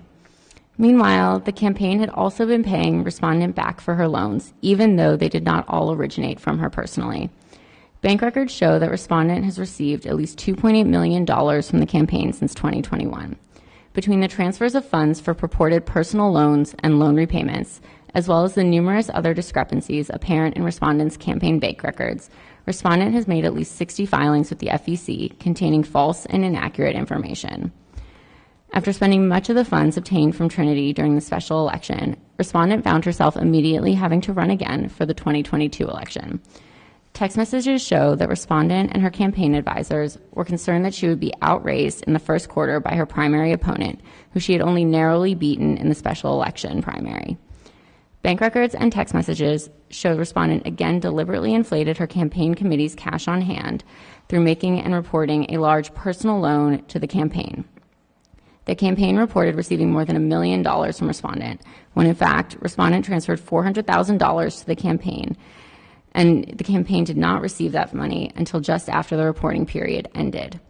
It was also repaid a few days later, similar to the scheme used in her prior campaigns. In respondents' response to the motion, counsel asserts that, quote, the record reflects that funds were available to satisfy campaign-related expenses from lawful sources, end quote. But that is inaccurate. The record reveals that respondents' 2022 re-election campaign costs were largely and impermissibly paid for by companies and political action committees run by her friends and family. According to bank records, the single largest source of funds that ultimately went to these organizations in support of respondents' re-election campaign was Petrogaz Haiti, which itself was primarily funded by the Haitian government during the relevant period. Having demonstrated concerns about financing her re-election campaign, respondent had a meeting with the owner of Petrogaz Haiti, arranged by the chair of her leadership PAC, Michael Joseph. A few days later, Petrogaz Haiti started making payments to a newly created organization called Progressive People, Inc. Progressive People was created by Michael Joseph and respondent's husband, who served as the president and vice president, respectively. Petrogaz Haiti gave Progressive People $810,000 in 2022, which accounted for almost 90% of funds that Progressive People raised that year. The majority of that money, $725,000, was passed on to a company called Truth and Justice, Inc., which was run by respondent's campaign consultant and spent nearly entirely for the campaign's benefit. At the same time, respondent and her siblings were also providing funds to Truth and Justice and to political action committees associated with the then president of the National Haitian American Elected Officials Network for the benefit of the campaign. Most of the arguments in response to this motion essentially suggest that there is insufficient evidence that respondent was aware that her campaigns were being financed through the very companies she and her family members were funding. That not only strains credulity, but is belied by the numerous contemporaneous emails that she is copied on regarding coordinated expenditures or messages with her campaign staff about varying payment sources. Candidates and members are also required to file financial disclosure statements with the House. Respondent was as cavalier as she was with her campaign finance reporting with the accuracy of her required House filings, if she filed them at all. The record demonstrates that respondent knowingly did not timely file her required candidate disclosure statements for several years in which she qualified as a candidate. In an email to respondent from her campaign advisor sharing press coverage of her delinquent filing for the 2022 special election, he noted that, quote, no record can be found of a candidate who is not yet a member being disciplined for withholding the required pre-election disclosure, end quote. With this knowledge and her campaign's funding already under media scrutiny, respondent intentionally waited to disclose her finances until after she won her competitive primary. The evidence also shows that respondent has not filed full and complete financial disclosures since becoming a member of Congress. As a member of Congress, respondent has brought the same disregard for the rules to other ethical standards applicable to members, accepting volunteer services from a campaign advisor, including for franked communications, and using her position to benefit her allies with special favors during the appropriations process. Around the time that he was setting up Progressive People, respondent's friend and leadership PAC treasurer Michael Joseph was contacting respondent's congressional staff to pressure them to submit specific community project funding requests to the Appropriations Committee. When staff objected to some of the projects, respondent overruled them, including using one of the 15 slots for submissions on a project that one staffer had already identified as being ineligible. She similarly prioritized a community project funding request for a foundation associated with an individual whose company provided messaging services to both respondent's campaign and congressional office. In her response, respondent tries to create what her counsel deems genuine issues of material fact by alleging in some instances that respondent did not know better or was in the dark about what her closest advisors, family members, and staff were doing. But in almost every instance, counsel has argued that respondent's knowledge was not material to the charge. Rather, it was how her campaign or congressional office operated, which are organizations that she's ultimately responsible for. Finally, the record reflects that respondent did not meet the level of diligence and candor owed to the committee by respondents. Respondent was given every opportunity to address the allegations in the investigative subcommittee's 2-year investigation. Respondent received 3 separate requests for information, which were ultimately narrowed to reduce the scope and burden. She also spent several months considering and ultimately agreeing to a voluntary interview, only to cancel 2 days in advance. After multiple assurances of continued cooperation followed by no meaningful progress, leading to significant delays in its investigation, the investigative subcommittee felt it was necessary to authorize subpoenas to respondent for her testimony and documents. Respondent has a Fifth Amendment right not to incriminate herself, but she wasted valuable time and committee resources in feigning her cooperation. Since this adjudicatory subcommittee has been established, Respondent has likewise flouted the deadlines established by the chairman and ranking member, including making an untimely response to the instant motion less than an hour prior to this hearing. Any evidence in that response could have been provided at any time during these proceedings, and indeed at any point during the investigative subcommittee's investigation. With that said, committee counsel welcomes any information of actual relevance, and we are prepared to answer any questions the adjudicatory subcommittee may have, including regarding respondent's last-minute submission. Committee counsel submits to you that no dispute of material fact exists related to this motion. What does exist is a mountain of evidence showing respondent violated applicable laws, rules, and ethical standards. For these reasons, and those stated in the memorandum in support of the motion for summary judgment, committee counsel urges this subcommittee to find each of the 27 counts in the statement of alleged violations have been proven by clear and convincing evidence based on the record before you. Thank you. Thank you, Mr. Barzee. You're now recognized to argue on behalf of the respondent. Most respectfully, the idea that staff is asking this committee to grant a motion for summary judgment, knowing that she is disputing all of the facts that they are alleging, knowing that her prior counsel has in writing indicated that they dispute these facts and these allegations, should tell you something. I have my client on the one side of me saying, that's not true, I want to get up and I want to testify and I want to explain something. I have to advise her not to, because I have to protect her Fifth Amendment rights for the criminal case. And on the other side, I have staff attorneys running through a litany of facts, all of which have been contested by prior attorneys with their knowledge.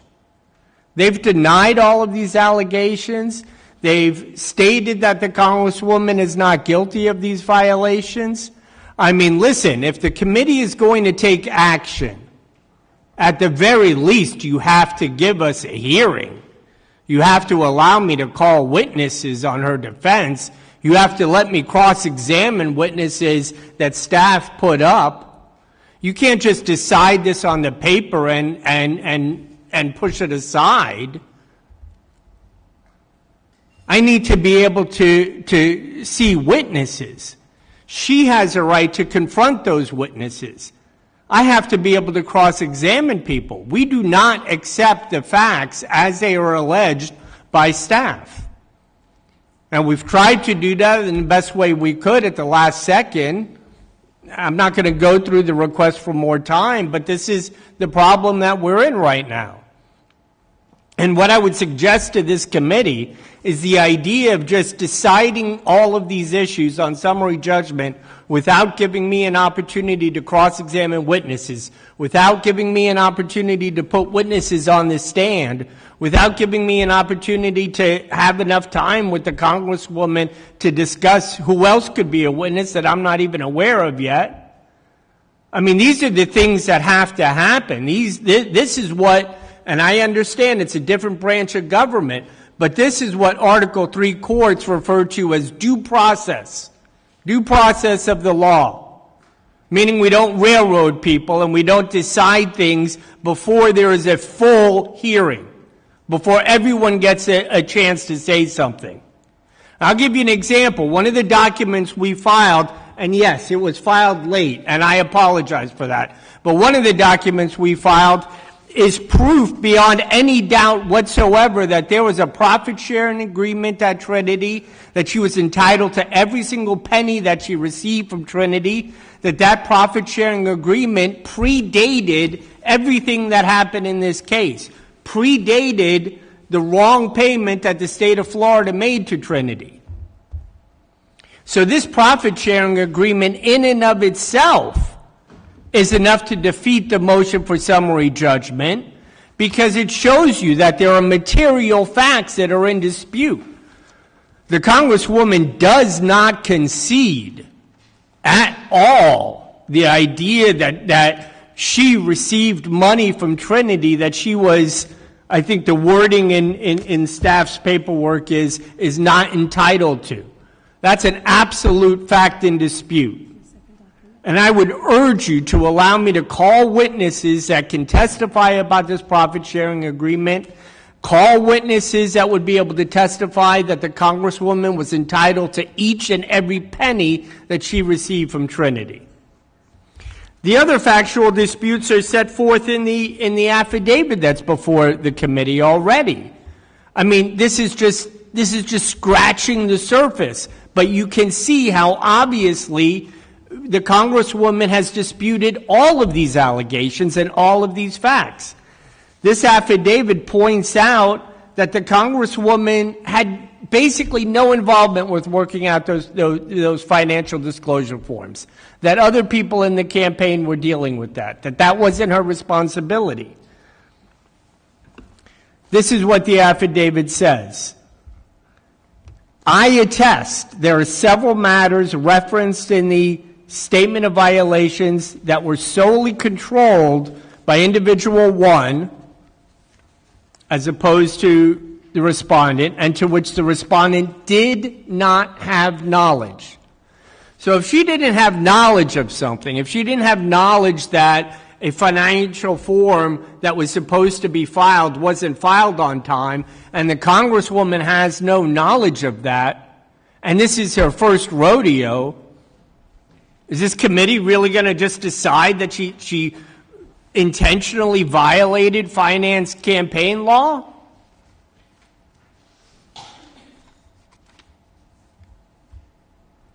That would be a travesty of justice if that were to happen.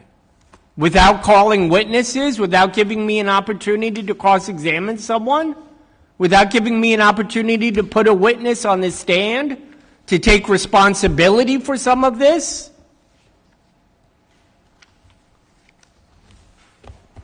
She says, the person who fills out the affidavit said, regarding campaign operations, individual one made 95% of all strategic decisions. The respondent's involvement was limited to expressing general preferences or needs. The respondent was rarely present in the campaign office and did not participate in administrative or financial tasks. So, put aside your beliefs as to what happened. Just procedurally speaking, that statement in the affidavit, if true, should be enough to cause this committee to say, you know what? Let's have a hearing. You want transparency? You want the public to know exactly what happened? There's only one way to do that, members, and that is for you to allow us to have an adjudicatory hearing. Allow me to cross-examine witnesses that are saying things about the Congresswoman who aren't even here right now. How would that possibly be fair? I understand that the committee is frustrated because of the Congresswoman has gone through multiple attorneys. I get that. And I understand that staff is frustrated because the Congresswoman didn't show up for their interview and didn't comply with all of their requests. I understand that. And you know what? You can punish her for the delay. You can punish her for not speaking to staff when she said she was going to. But by gosh, at least give her a fair shake and let me cross-examine some witnesses. Let me put some witnesses on the stand to defend her and to tell you what happened. If the committee really wants the truth and you really want transparency and you want to get to the bottom of all of this, let me call somebody who will explain to the committee that every single penny she received from Trinity Healthcare she was entitled to. The entire complaint reads as though Trinity Healthcare was pouring money into the campaign, right? That's what the alleged violations say over and over and over again. Well, that's a factual dispute because our argument is that Trinity was paying the Congresswoman her percentage of profits that she was entitled to. And what the Congresswoman decides to do with her own money is up to the Congresswoman. And if she wants to put money into her campaign as a loan, as far as I understand, she's allowed to do so. But you know what I would like to do? I don't want to testify. I want to call a witness. I want to call someone who can explain to the committee what exactly occurred with the finances and how she put the money into the account and when she put the money into the account. The record reflects competing evidence regarding the respondent's entitlement to the funds. There's a genuine dispute concerning the nature, authorization, and intended use of the funds at issue, as well as the respondent's intent, which would absolutely preclude this committee acting on summary judgment without having a full public hearing so everyone knows exactly what the witnesses are going to testify to. The terms of the agreement that the Congresswoman had with Trinity, including her hourly compensation and profit sharing, are all reflected in contemporaneous communications, including the document that I earlier submitted from March 5th, 2021, which shows the projected financial report for Trinity and the administrative cost.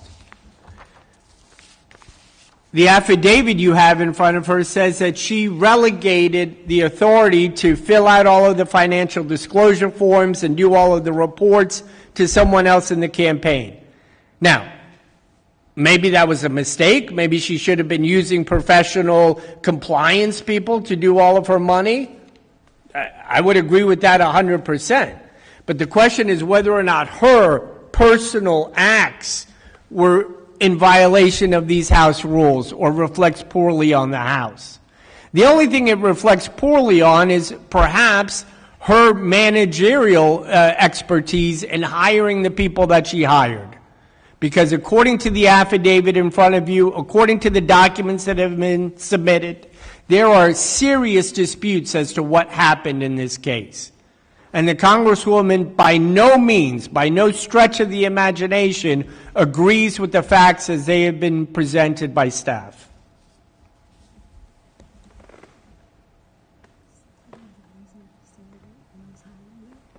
Right. That's okay.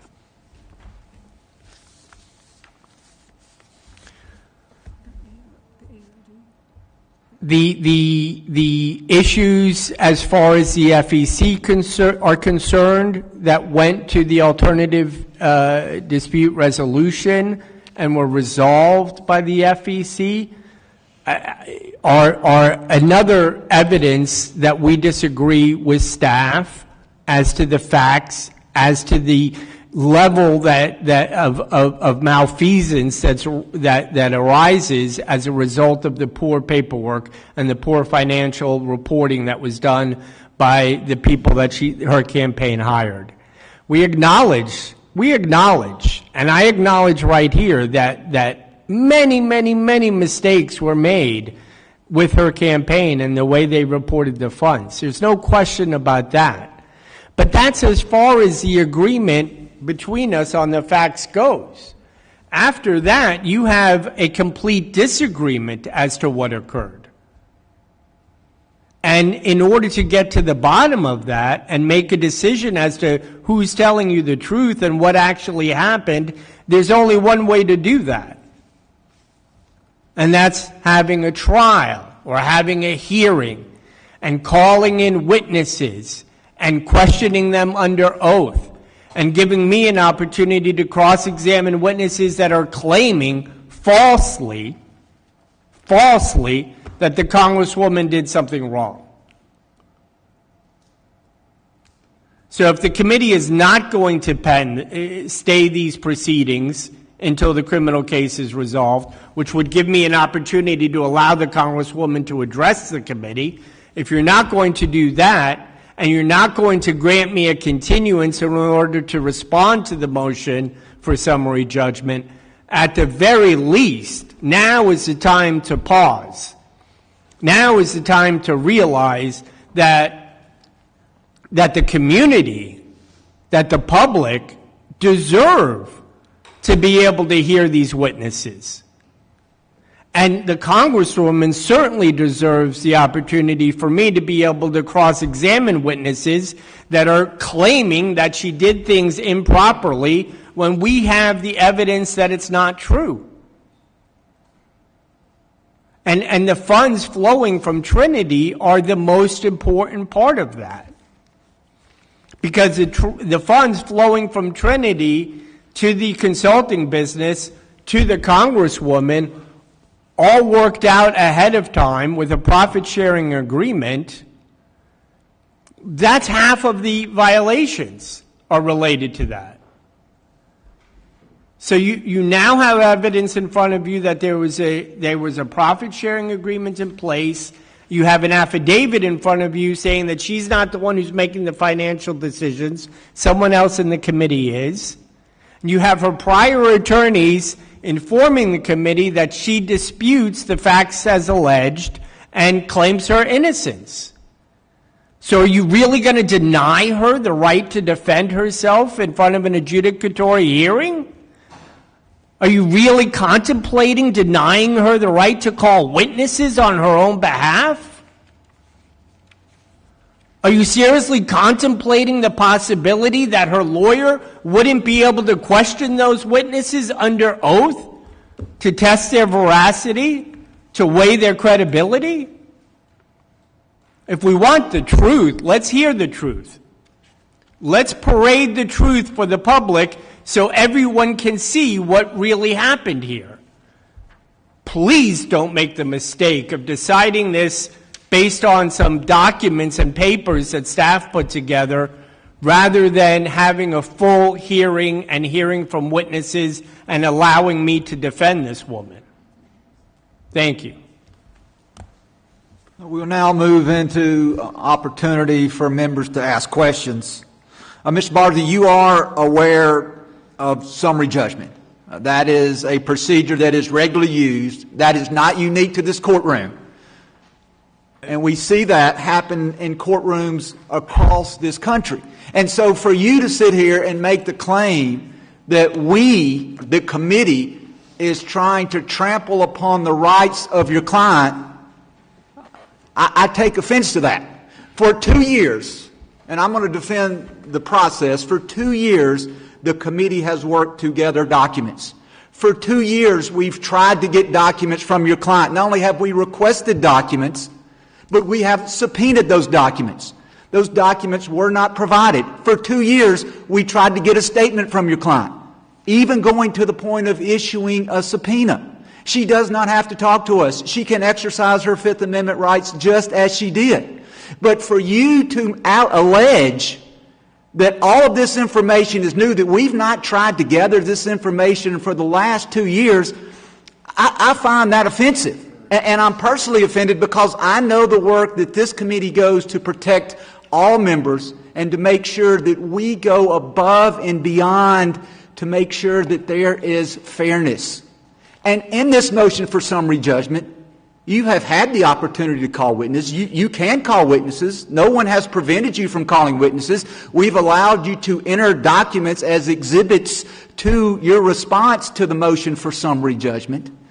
And so for you to claim that we are doing something that is improper, that is wrong, we are following the same procedure that this committee used 16 years ago in the Rangel matter.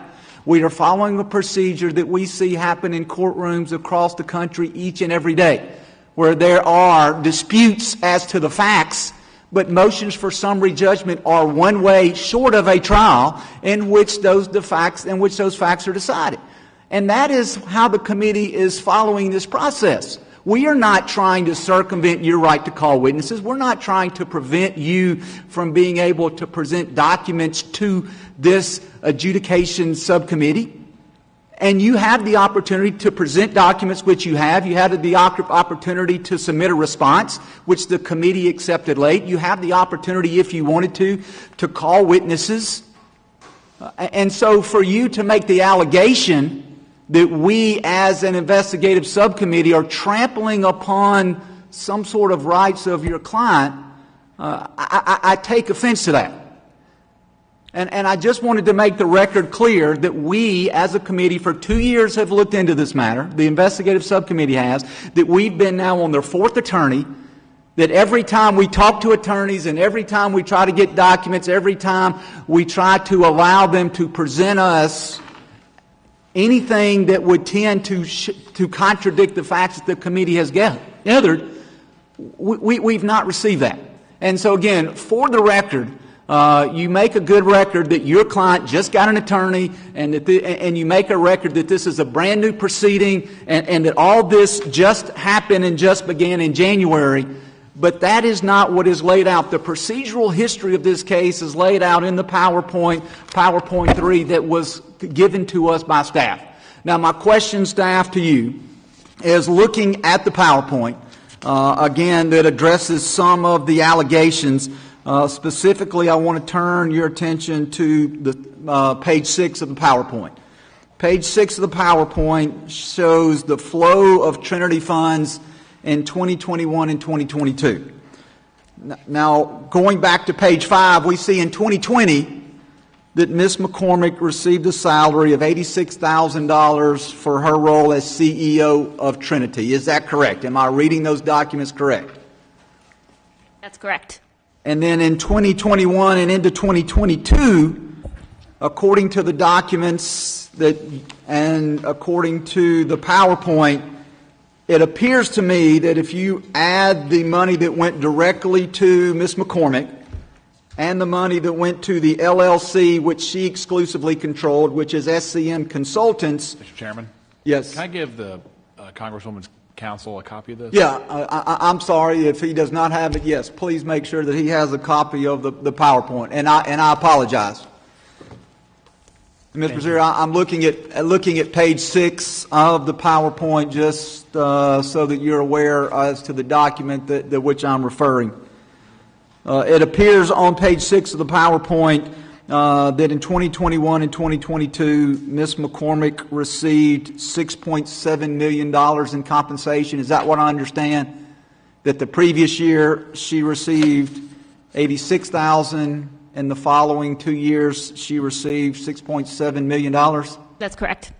And in addition to that, there was an additional $600,000 that went into a LLC known as the EC firm. Yes, which she owned 50% and of. Ms. McCormick owned half of those funds. And then from those different accounts, from her personal money that she received of the $2.3 million, from the SMC consultant, and then from the EC firm, much of that money then flowed into her campaign. Correct. And then there also seems to be money that came directly from Trinity Healthcare. Now, Trinity Healthcare is an Inc. It is incorporated, not an LLC. Is that correct? It is an LLC that has elected to receive corporate tax treatment. So for campaign finance purposes, it is considered a corporation. Okay. And according to document 6, and I think in the statement of alleged violations, it appears that $200,000 went directly from Trinity Healthcare into her campaign? Nearly. It was about $198,000, a little more than that. And would Trinity Healthcare have been legally able to give that money directly to the campaign? No. And then as it relates to the 2022 election funds, that is found on page 10 of the PowerPoint. I want to refer you to page 10 of the PowerPoint. It appears that the Haitian government deposited $12.5 million into a Florida-based corporation known as Petrogaz Haiti. Is that correct? That's correct. And then that Florida-based company, they deposited $810,000 into a PAC known as Progressive People.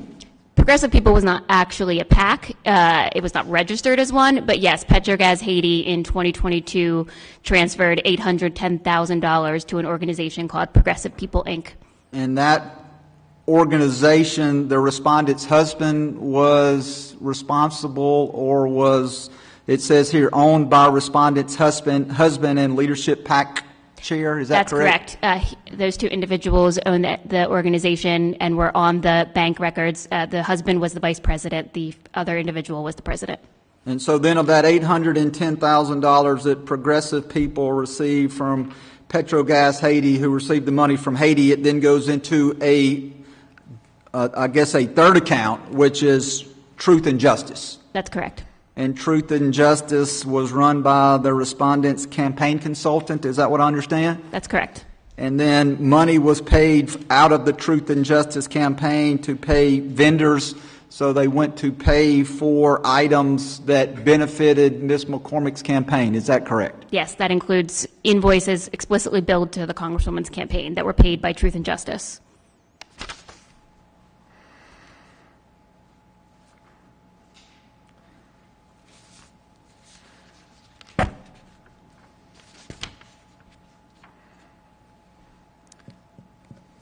It's the only questions I have at this time. I yield to the ranking member for questions of either counsel. Thanks, Mr. Chairman. First to our counsel. The FEC settlement agreement, why is intent important? We all have to do these. We sign that we're personally responsible for it. Could you respond to that? So to the extent there has been an assertion that the Congresswoman was not the one filing her FEC reports and was perhaps not aware of every FEC report that was filed, she is still the one responsible for that under the law, the rules and precedents of the House. There is also ample evidence that she was aware of at least some of this activity, most notably the millions of dollars that came out of her own bank account and others that she had access to. And are you aware of, I am not, there are mistakes, naturally, with as many people running for Congress, but of this scale, it just seems sort of extraordinary.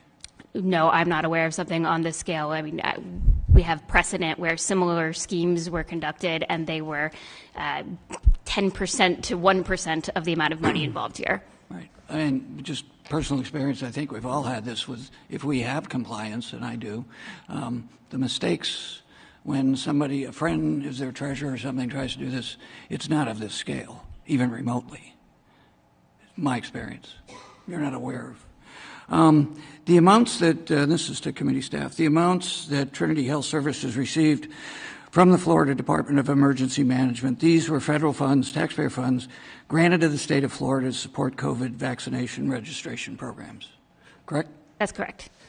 And as noted in paragraph 106 of the SAV, page 17, at least $3.6 million of the funds paid to Trinity under the FDEM contract made their way into the respondent's campaign for at least some period of time, correct? Yes, that's a generously conservative number. Could you extrapolate? Well, as seen on the flow chart that we were looking at earlier, we had about $8 million going from Trinity into the accounts of the respondent and her family members, and the vast majority of that, approximately $6.5 million, if not more, made its way into the campaign.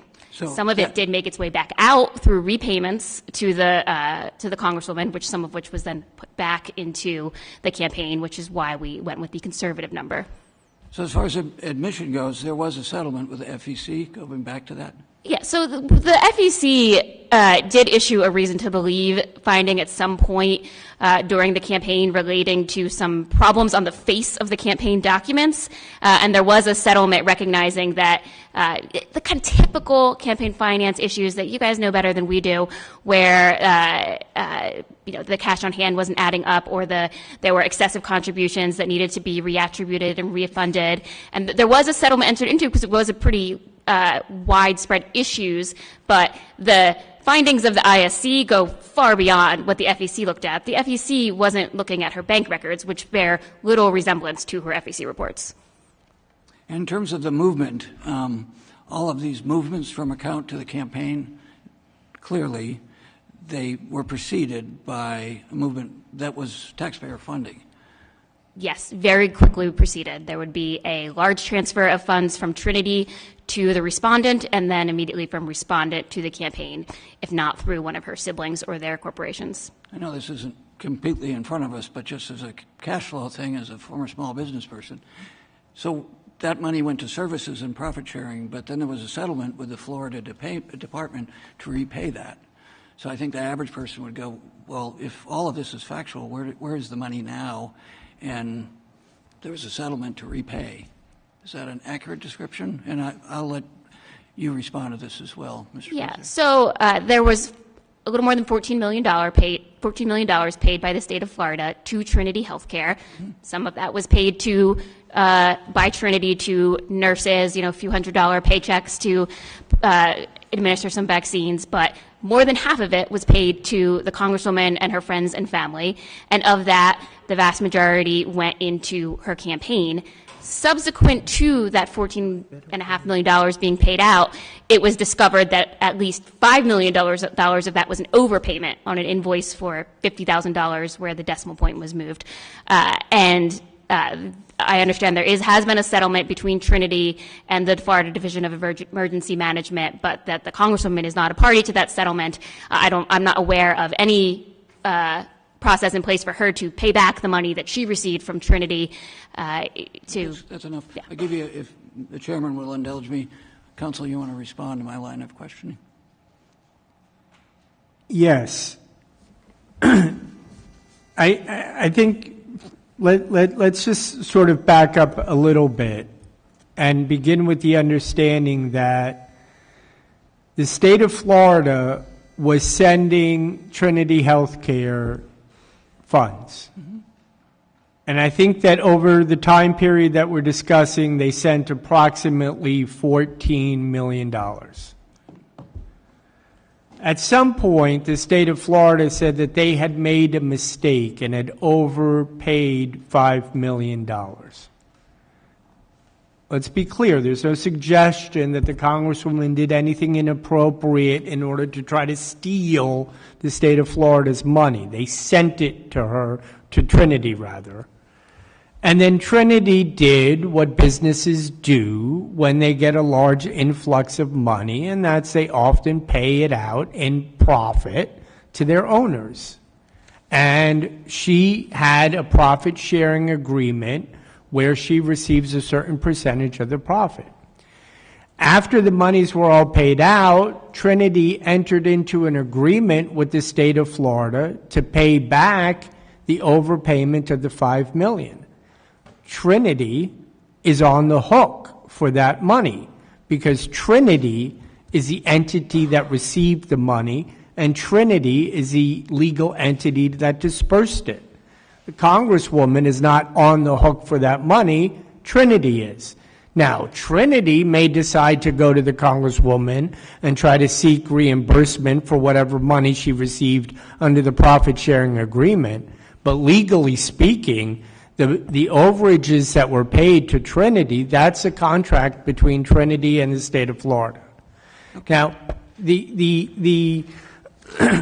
this flow of quote-unquote Trinity funds on this flow sheet from page 6 doesn't indicate how the money ends up in the campaign because it's suggesting that the money is flowing directly through Trinity through some kind of false shell corporation. And that is just simply factually incorrect. The monies that were paid from Trinity were paid, much of it was paid to her consulting corporation, for example. And the consulting corporation took on a much broader scope of work than Trinity had under the contract, under her agreement with Trinity. So it was work that's not covered by her salary. It was outside work. And this, you got to remember, this is happening during COVID. And the Congresswoman is driving around the state of Florida trying to get unrepresented communities vaccinated from the COVID virus. That's what she's doing.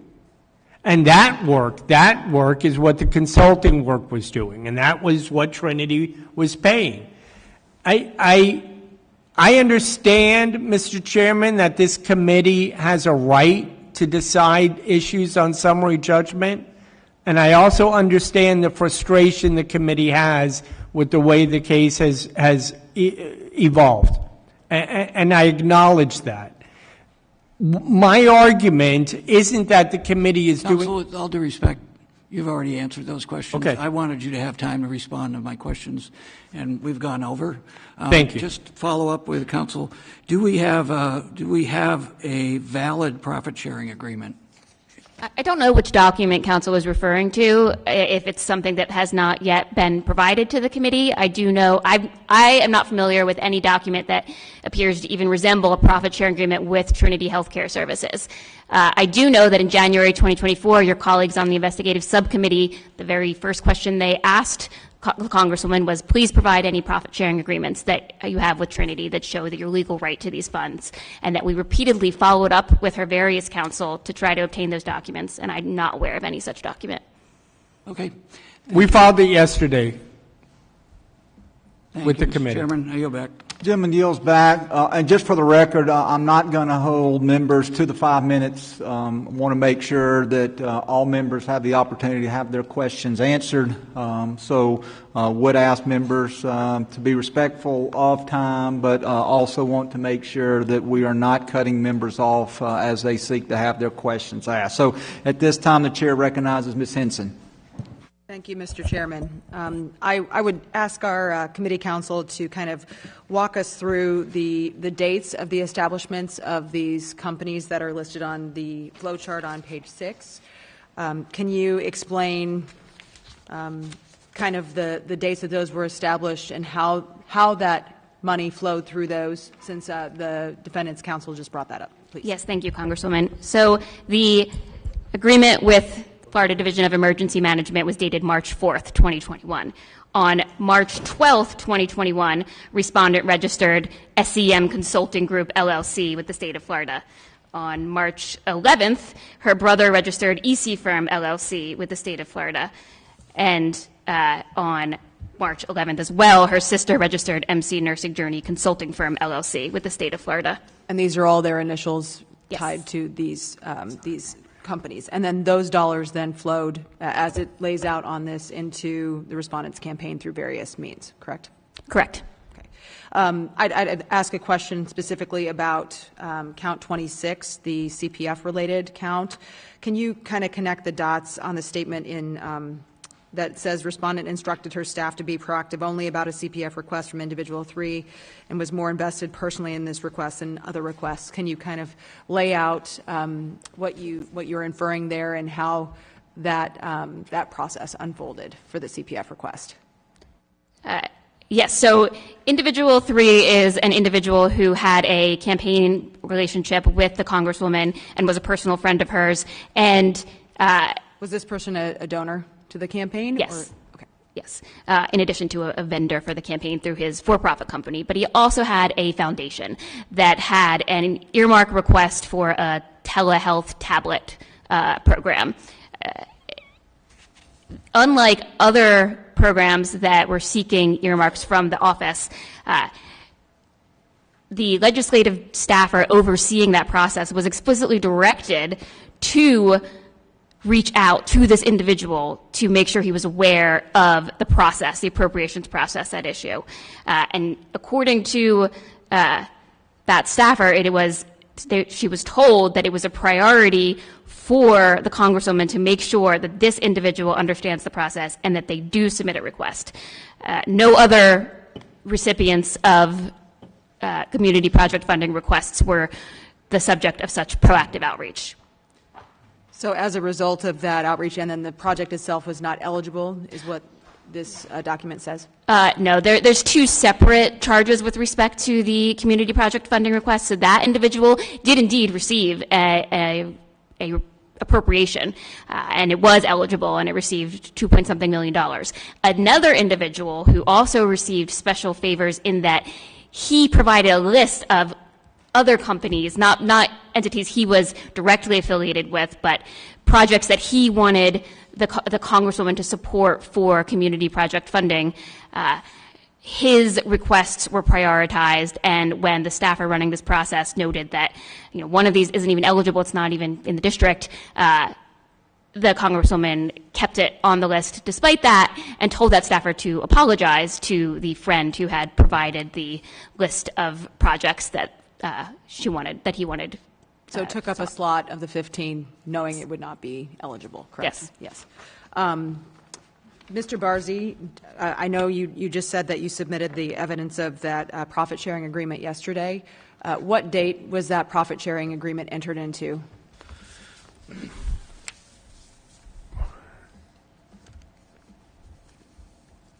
Do we know what date it was entered? That's the date that it was sent. This is the week. This is starting. I don't know the date. This is Yeah, and I'm referring to the document that you were just discussing. Yeah, what I have on it, on as far as the date stamp is concerned, is it goes back to March 29th, 2021, but I believe that's the date that it was sent from one person to another. As far as the date that it was entered into, the agreement was entered into.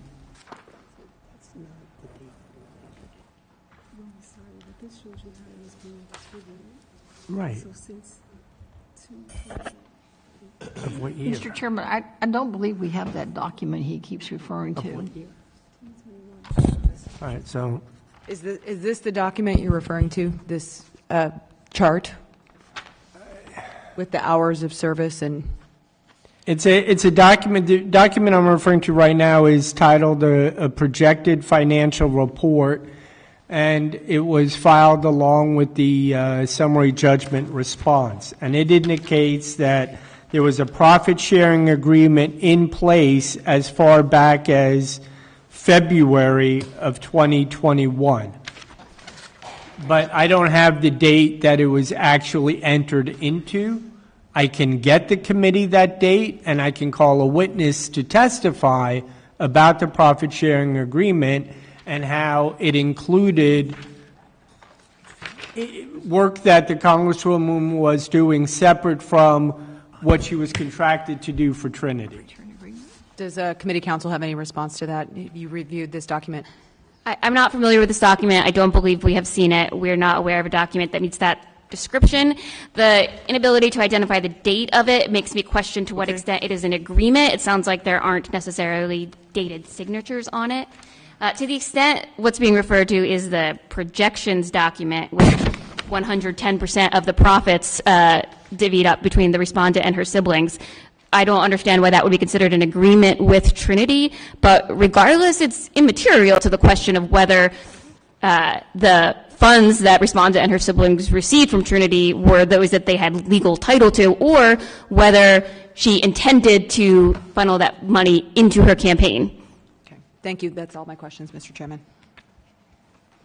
Gentlelady yields back. The chair recognizes Mr. Ivey for his questioning. Thank you, Mr. Chairman. The document you were just talking about, is it this spreadsheet thing or something different? Because it doesn't. The projections document that counsel for staff mentioned doesn't have the heading that you referenced. It must be a different document, sir. Okay. The document in front of me is titled Projected Financial Report, and it has the corporate administrators, the different sites, and it has under the column for bonus amount, it shows what the profit sharing agreements were. And I could bring a witness. I don't want a to witness. I want your representation. All right, well, my representation is that she was entitled to a certain percentage of profits, and Trinity paid those profits out when it received monies in, and that there was nothing nefarious or improper about that. But if you look at the staff's complaint, everything related to count one, basically, from paragraph 306, 307, 308, is all suggesting that whatever came from Trinity is tainted, and it came directly from Trinity. Well, and neither one of those are factually accurate. Let me give you a chance to refute those point by point. But with respect to the flow of Trinity funds flow chart, 2021 to 2022, page 6. Okay, yeah. Okay. So, and I guess this is aimed at capturing what you were just talking about. Staff counsel, which counts is this supposed to illustrate?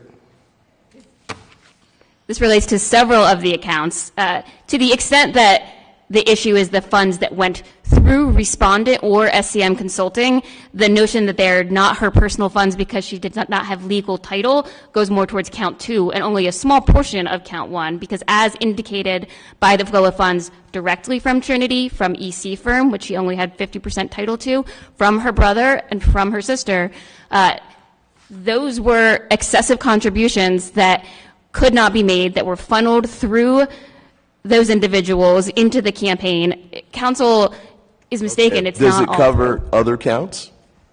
Other than Okay. count 1 and 2? Yes, it What also else does it covers count 5, 6, and 7.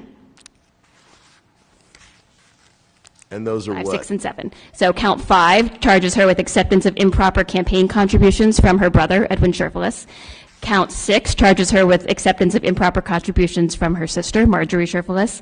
And count 7 charges her with acceptance of improper campaign contributions from Nadege LeBlanc.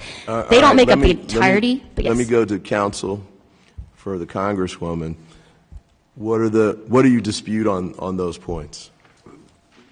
How is that an illegal contribution? If her brother is paid by Trinity and does work for Trinity and the money is his because Trinity pays him for it, why can't he contribute to his sister's campaign? Well, a couple points on that, I suppose. The amounts and staff counsel, I guess these are pink, the amounts of money that flowed into the respondent's campaign from SCM Consulting, Respondent, EC Firm, Respondent's brother, Respondent's sister, and MC Nursing are $3.4 million, $350,000, $2.2 million, $390,000, $5,800, I guess is the one you're talking about, $2,800 and $5,800. So with respect to the larger amounts that would be over what an individual contribution could be, is there, and that would be let's take the $3.4 million or the $350,000.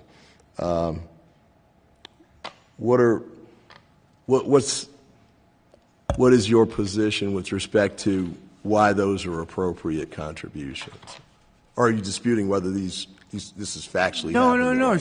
The Congresswoman is legally permitted to contribute to her own campaign, correct? She can use her own money. Right, and did she do that in the form of a loan or a contribution?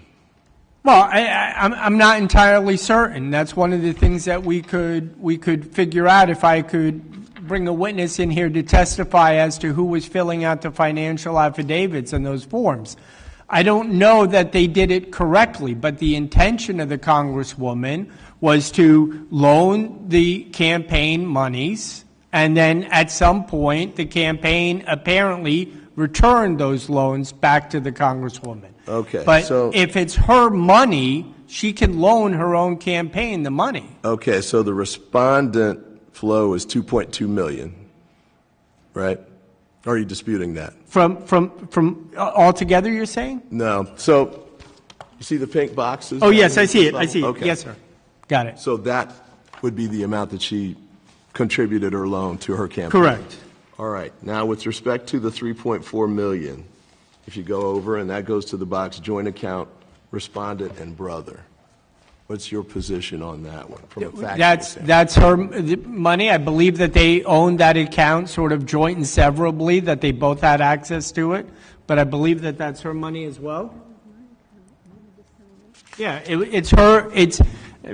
Thank you. Factually speaking, it's actually her account. He was a signature on it, but all of the money in the account was hers. And I would bring him in to testify to that. So the fact that it's a joint account, in your view, makes it permissible under the campaign finance? The money belongs to her. Well, he was a signature on it. Is it a joint account or not? I'm not sure what the bank itself called it. Okay. I'm not trying to be clever. I honestly don't know what the bank called it. That's fine. What about SCM Consulting and the $350,000? That's her company. That's her consulting company.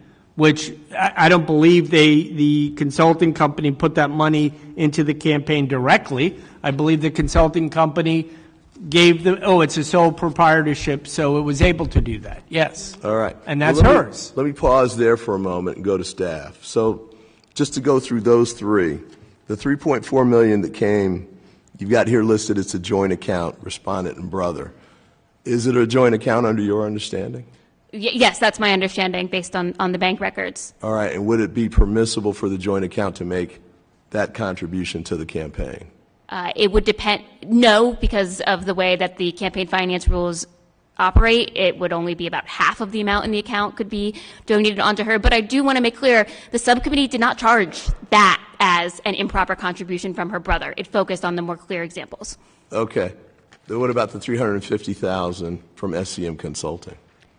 SCM Consulting is a single-member LLC. It's treated as if it's a loan from the candidate. That is permissible if she has legal title. All right. What about the $2.2 million from her?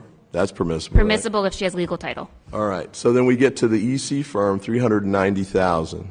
Yes, $380,000 of that would have had to been considered half a donation from her brother, who had 50% ownership of it, making it an excessive contribution.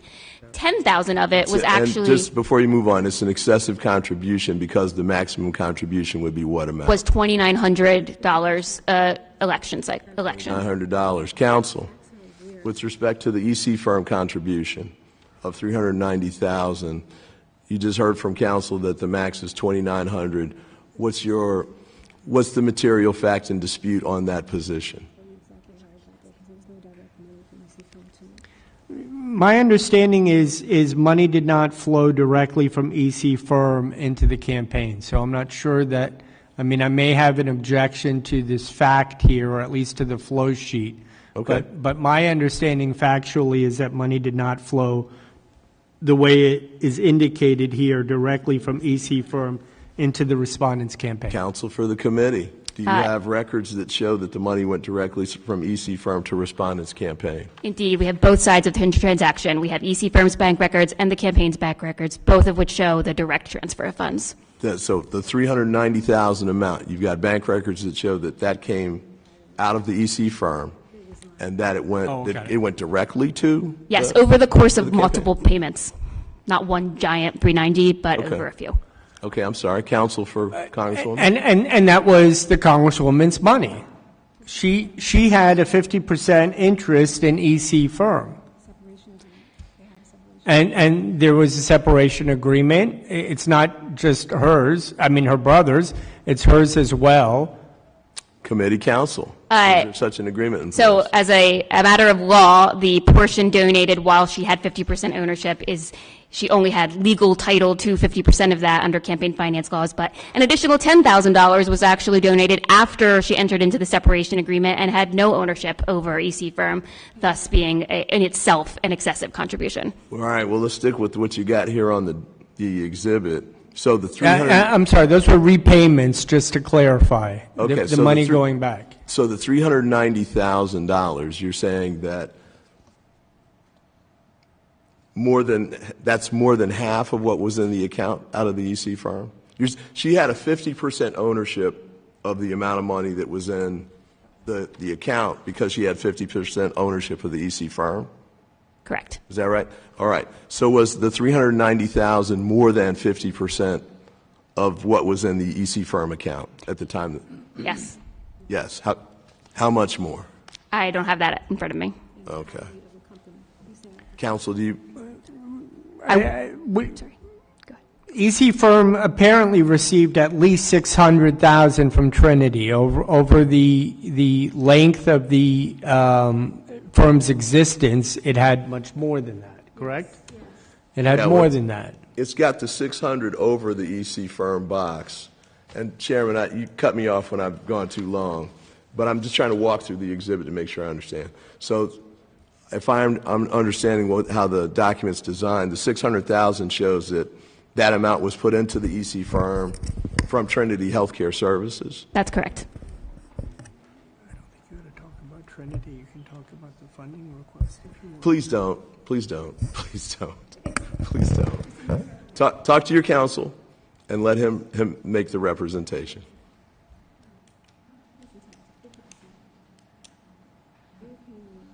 That was good of you to do that.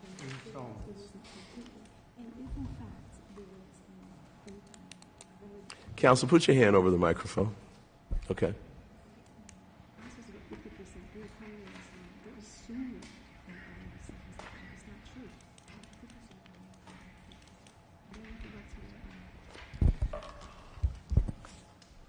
As I said earlier, the Congresswoman was entitled to 50% of the EC firm, and they were paying out over time in installments those payments. Can I go the rest of the way across the chart? Okay. Just to make sure I understand what this is. Let's go to respondent's brother, that box. That's 200,000 come in, 5,800 goes out. I guess the position would be that that is the 2,900 and 2,900, that that's permissible under the campaign finance law. So counsel for the committee, what's the position? That is not the basis for the IAC's charge, the $5,800. The basis is the arrow going up for many in-kind contributions made through various shell companies. All right. Well, so far now, the only box that's relevant to the charges is the 390,000. Is that right? To which charges? I mean, To the these SAV boxes? charges. Well, no, to the extent that some of the charges relate to her, the loans that did come from her personally, there are charges relating to the fact that they are not considered to be one she has personal title to. Although I don't think any charge relies wholly on it. Okay. Yeah. Let me go to respondent's sister. That's 2,800 that comes out.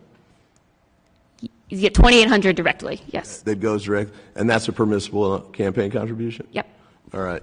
And then Nadaj LeBlanc and her LLC. Is that 5,800? Yes. All right. Are you saying that's permissible or impermissible? We're saying that was a conduit contribution as part of a straw donor scheme whereby the sister provided the funds to Nadej LeBlanc to contribute to the campaign. And that is based on what, a bank record that you got? Bank records and text messages. There's a text message where the Congresswoman explains that the max is 2 checks of $2,900, and that is why her sister gave Nadej the money. Is that one of the exhibits in the motion that you filed? It is. It's also on the PowerPoint. Okay. All right. I'm going to end on this page. I'll come back later. But so on this page, if I'm seeing this correctly, the 5,800 from Nadaj is counsel's alleging that that is which count that's violated there? Count 7 and count 7.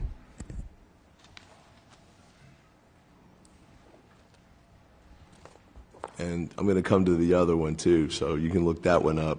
That's the 390,000, I guess. Which count does that go to?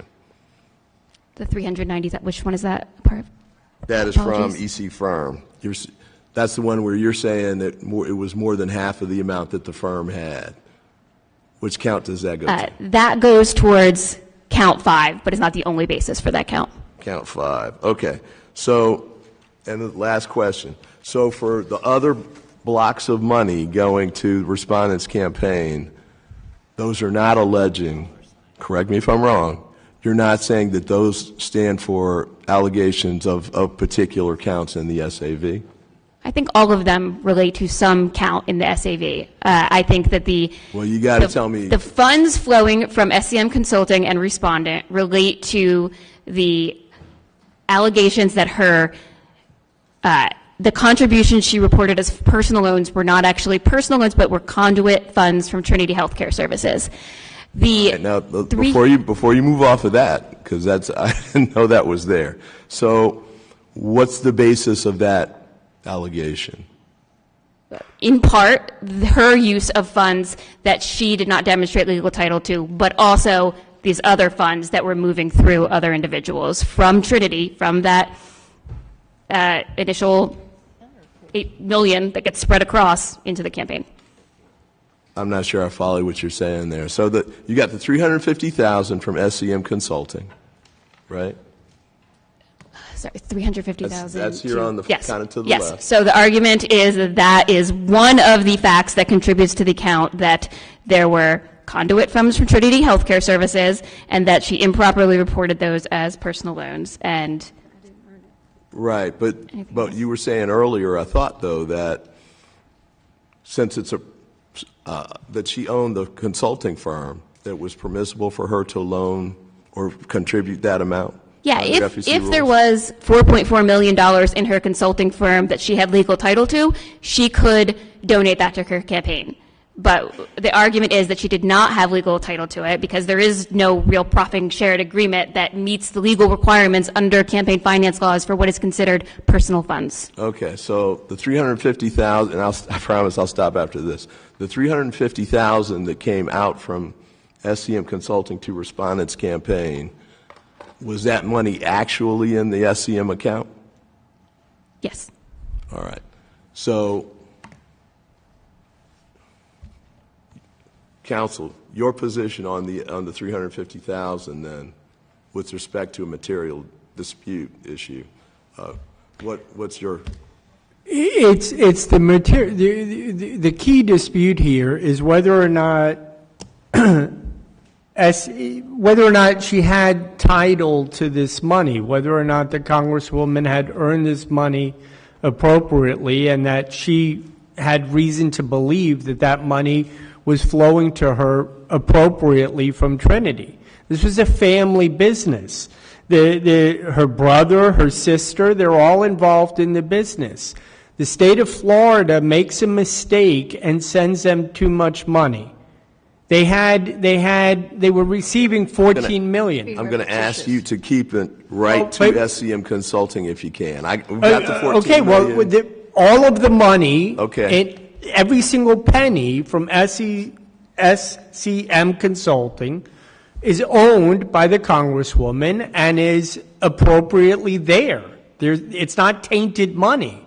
That's the problem that I'm having with the committee's argument, is it seems to presuppose that all of this money is somehow tainted, and it's not. There's been no evidence that any of this money is tainted. This money was all appropriately transferred to SCM Consulting. It was all appropriately transferred to her brother and sister. There's nothing wrong with any of that. Let me yield back. I thank the chair for your indulgence, and I'll come back. I do want to, if we get another round, I'd like to ask about the 2022 reelection funds, kind of same line of questioning. Is there one thing that I can add, please? Yes, sir, if the chair is agreeable. Okay. Yeah, not only is this a question of them receiving appropriate profit sharing from Trinity, but that money was earned. That work was done. The Congresswoman was driving around the state getting these communities vaccinated. It wasn't as though she's just sitting back receiving money flowing in. She's out there working. Okay. And it was completely appropriate, and it was earned, every penny of it. Okay. Thank you. Thank you, Mr. Chair. Thank you. Gentleman yields back. Before defer to Mr. Moran, I'd like to ask if the staff director, again, to clear up the record, would hand to the Respondents' Council an exhibit that was attached to your motion in opposition to summary judgment, which I believe is what we have referred to in some of the arguments as a profit-sharing agreement. And I want to make sure that when we talk about the profit-sharing agreement, that that's the document that you're referring to, or if there is another document that you're referring to, please make sure that we can make sure we're viewing the same document. Okay, I think this is a different document. I don't think we are. Thank you. I'm glad you caught that. So, Mr. Chairman, he appears to be talking about a different document. Yes. That frankly, do you have a copy of that document, Mr. Barzee? The document that you are referring to as a profit share? Yes, the document that we handed you was a document that was attached to the motion for summary judgment. Do you have a document that's referred to as a profit sharing document? Yes, sir, and I'm passing it to staff counsel now. And are you agreeable to us distributing to members of this committee? Yes, sir. Yes, all right. Thank you very much. I just wanted to clear. Mr. Chairman, if you'll indulge, so could he identify what this is? The document that was handed to you, which There's is no at the title, top no labeled date. projections. Mr. Bargy, can you please identify the document that the staff director handed to you and which is attached as an exhibit? I believe that document was, I'm sorry. See the week? And so it's the same document, looks like it's much smaller. Congresswoman, I'm not entirely sure right now. It's not the document that I was familiar with. No, I realize it, sir, but this one has no title, doesn't tell us Yeah. what it represents. I There's don't- no date. We don't know who prepared it. I agree with you, and I'm not sure, and I can't even read it. I'm going to need a magnifying glass to get Well, to it. we blew it up. Oh, the new one. Yeah, I think they handed you that, didn't they? I handed him the original document, but if you want to hand him the blown-up copy so that he That was attached to your motion for summary judgment. I understand. We couldn't read it, so some staff blew it up for us. Understood. Thank you.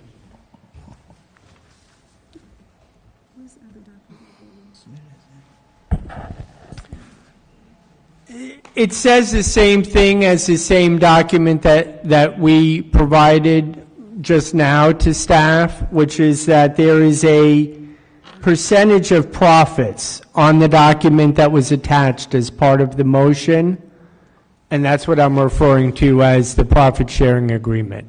Well, I'll ask more questions about that when it's on Yes, ma'am. my turn. Now, go Understood. back to the Thank you. judge. And I think they're making copies of the document that you provided. Once that document is returned, we will distribute it to members of the adjudicatory subcommittee and also make sure that committee counsel receives a copy of that document as well. So, Mr. Moran, you are recognized for your questioning. Thank you, Mr. Chairman. I'm going to start where you just left off because I had this as my number one question. You had referred to a profit sharing agreement early on. Now we know what you're really talking about is a chart. Is that correct? Correct. Well, they were both. Right. It's an unsigned chart. Correct. All right. I will have to say I did a lot of business transaction law for a number of years before I came to Congress. I drafted a whole lot of profit sharing agreements. Never saw one that was just a chart that was unsigned. All that you've been able to produce at this point is that unsigned chart that you contend is a profit sharing agreement.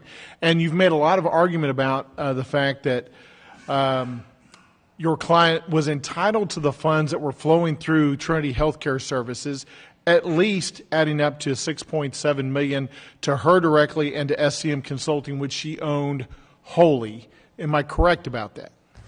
I'm not sure of the $6 million figure that you're referring to. All right. Well, that's what the evidence shows that that counsel has produced. That's what's on the chart. That's what we've been referring to the whole time. Right. But nevertheless, whatever the number is, you've said, and we know it's in the millions, you've said she was legally entitled to that money and that she could loan that to her campaign if she wanted to. Correct. So the legal entitlement is, you've made a really big deal of today, but you've based that on a chart that's unsigned that you say is a profit sharing agreement, correct? Correct. All right.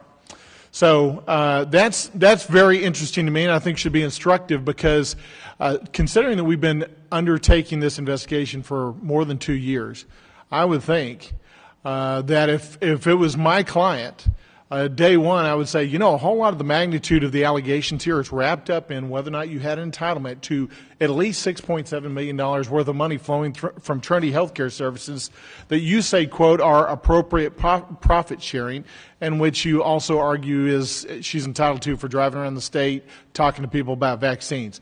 I wished I'd had a job like that. It was more than that, sir. Much more than that. And frankly, that's offensive to suggest that all she was doing was driving around talking to people. No, actually, that was exactly what you suggested. And you was also a lot more than suggested that I think it's frankly offensive that you would suggest that an unsigned chart actually qualifies as a profit sharing agreement. Now, let me move on and talk to you more about that, because if in fact your client was entitled to that under a profit sharing agreement, I would think day one I would say, hey, give me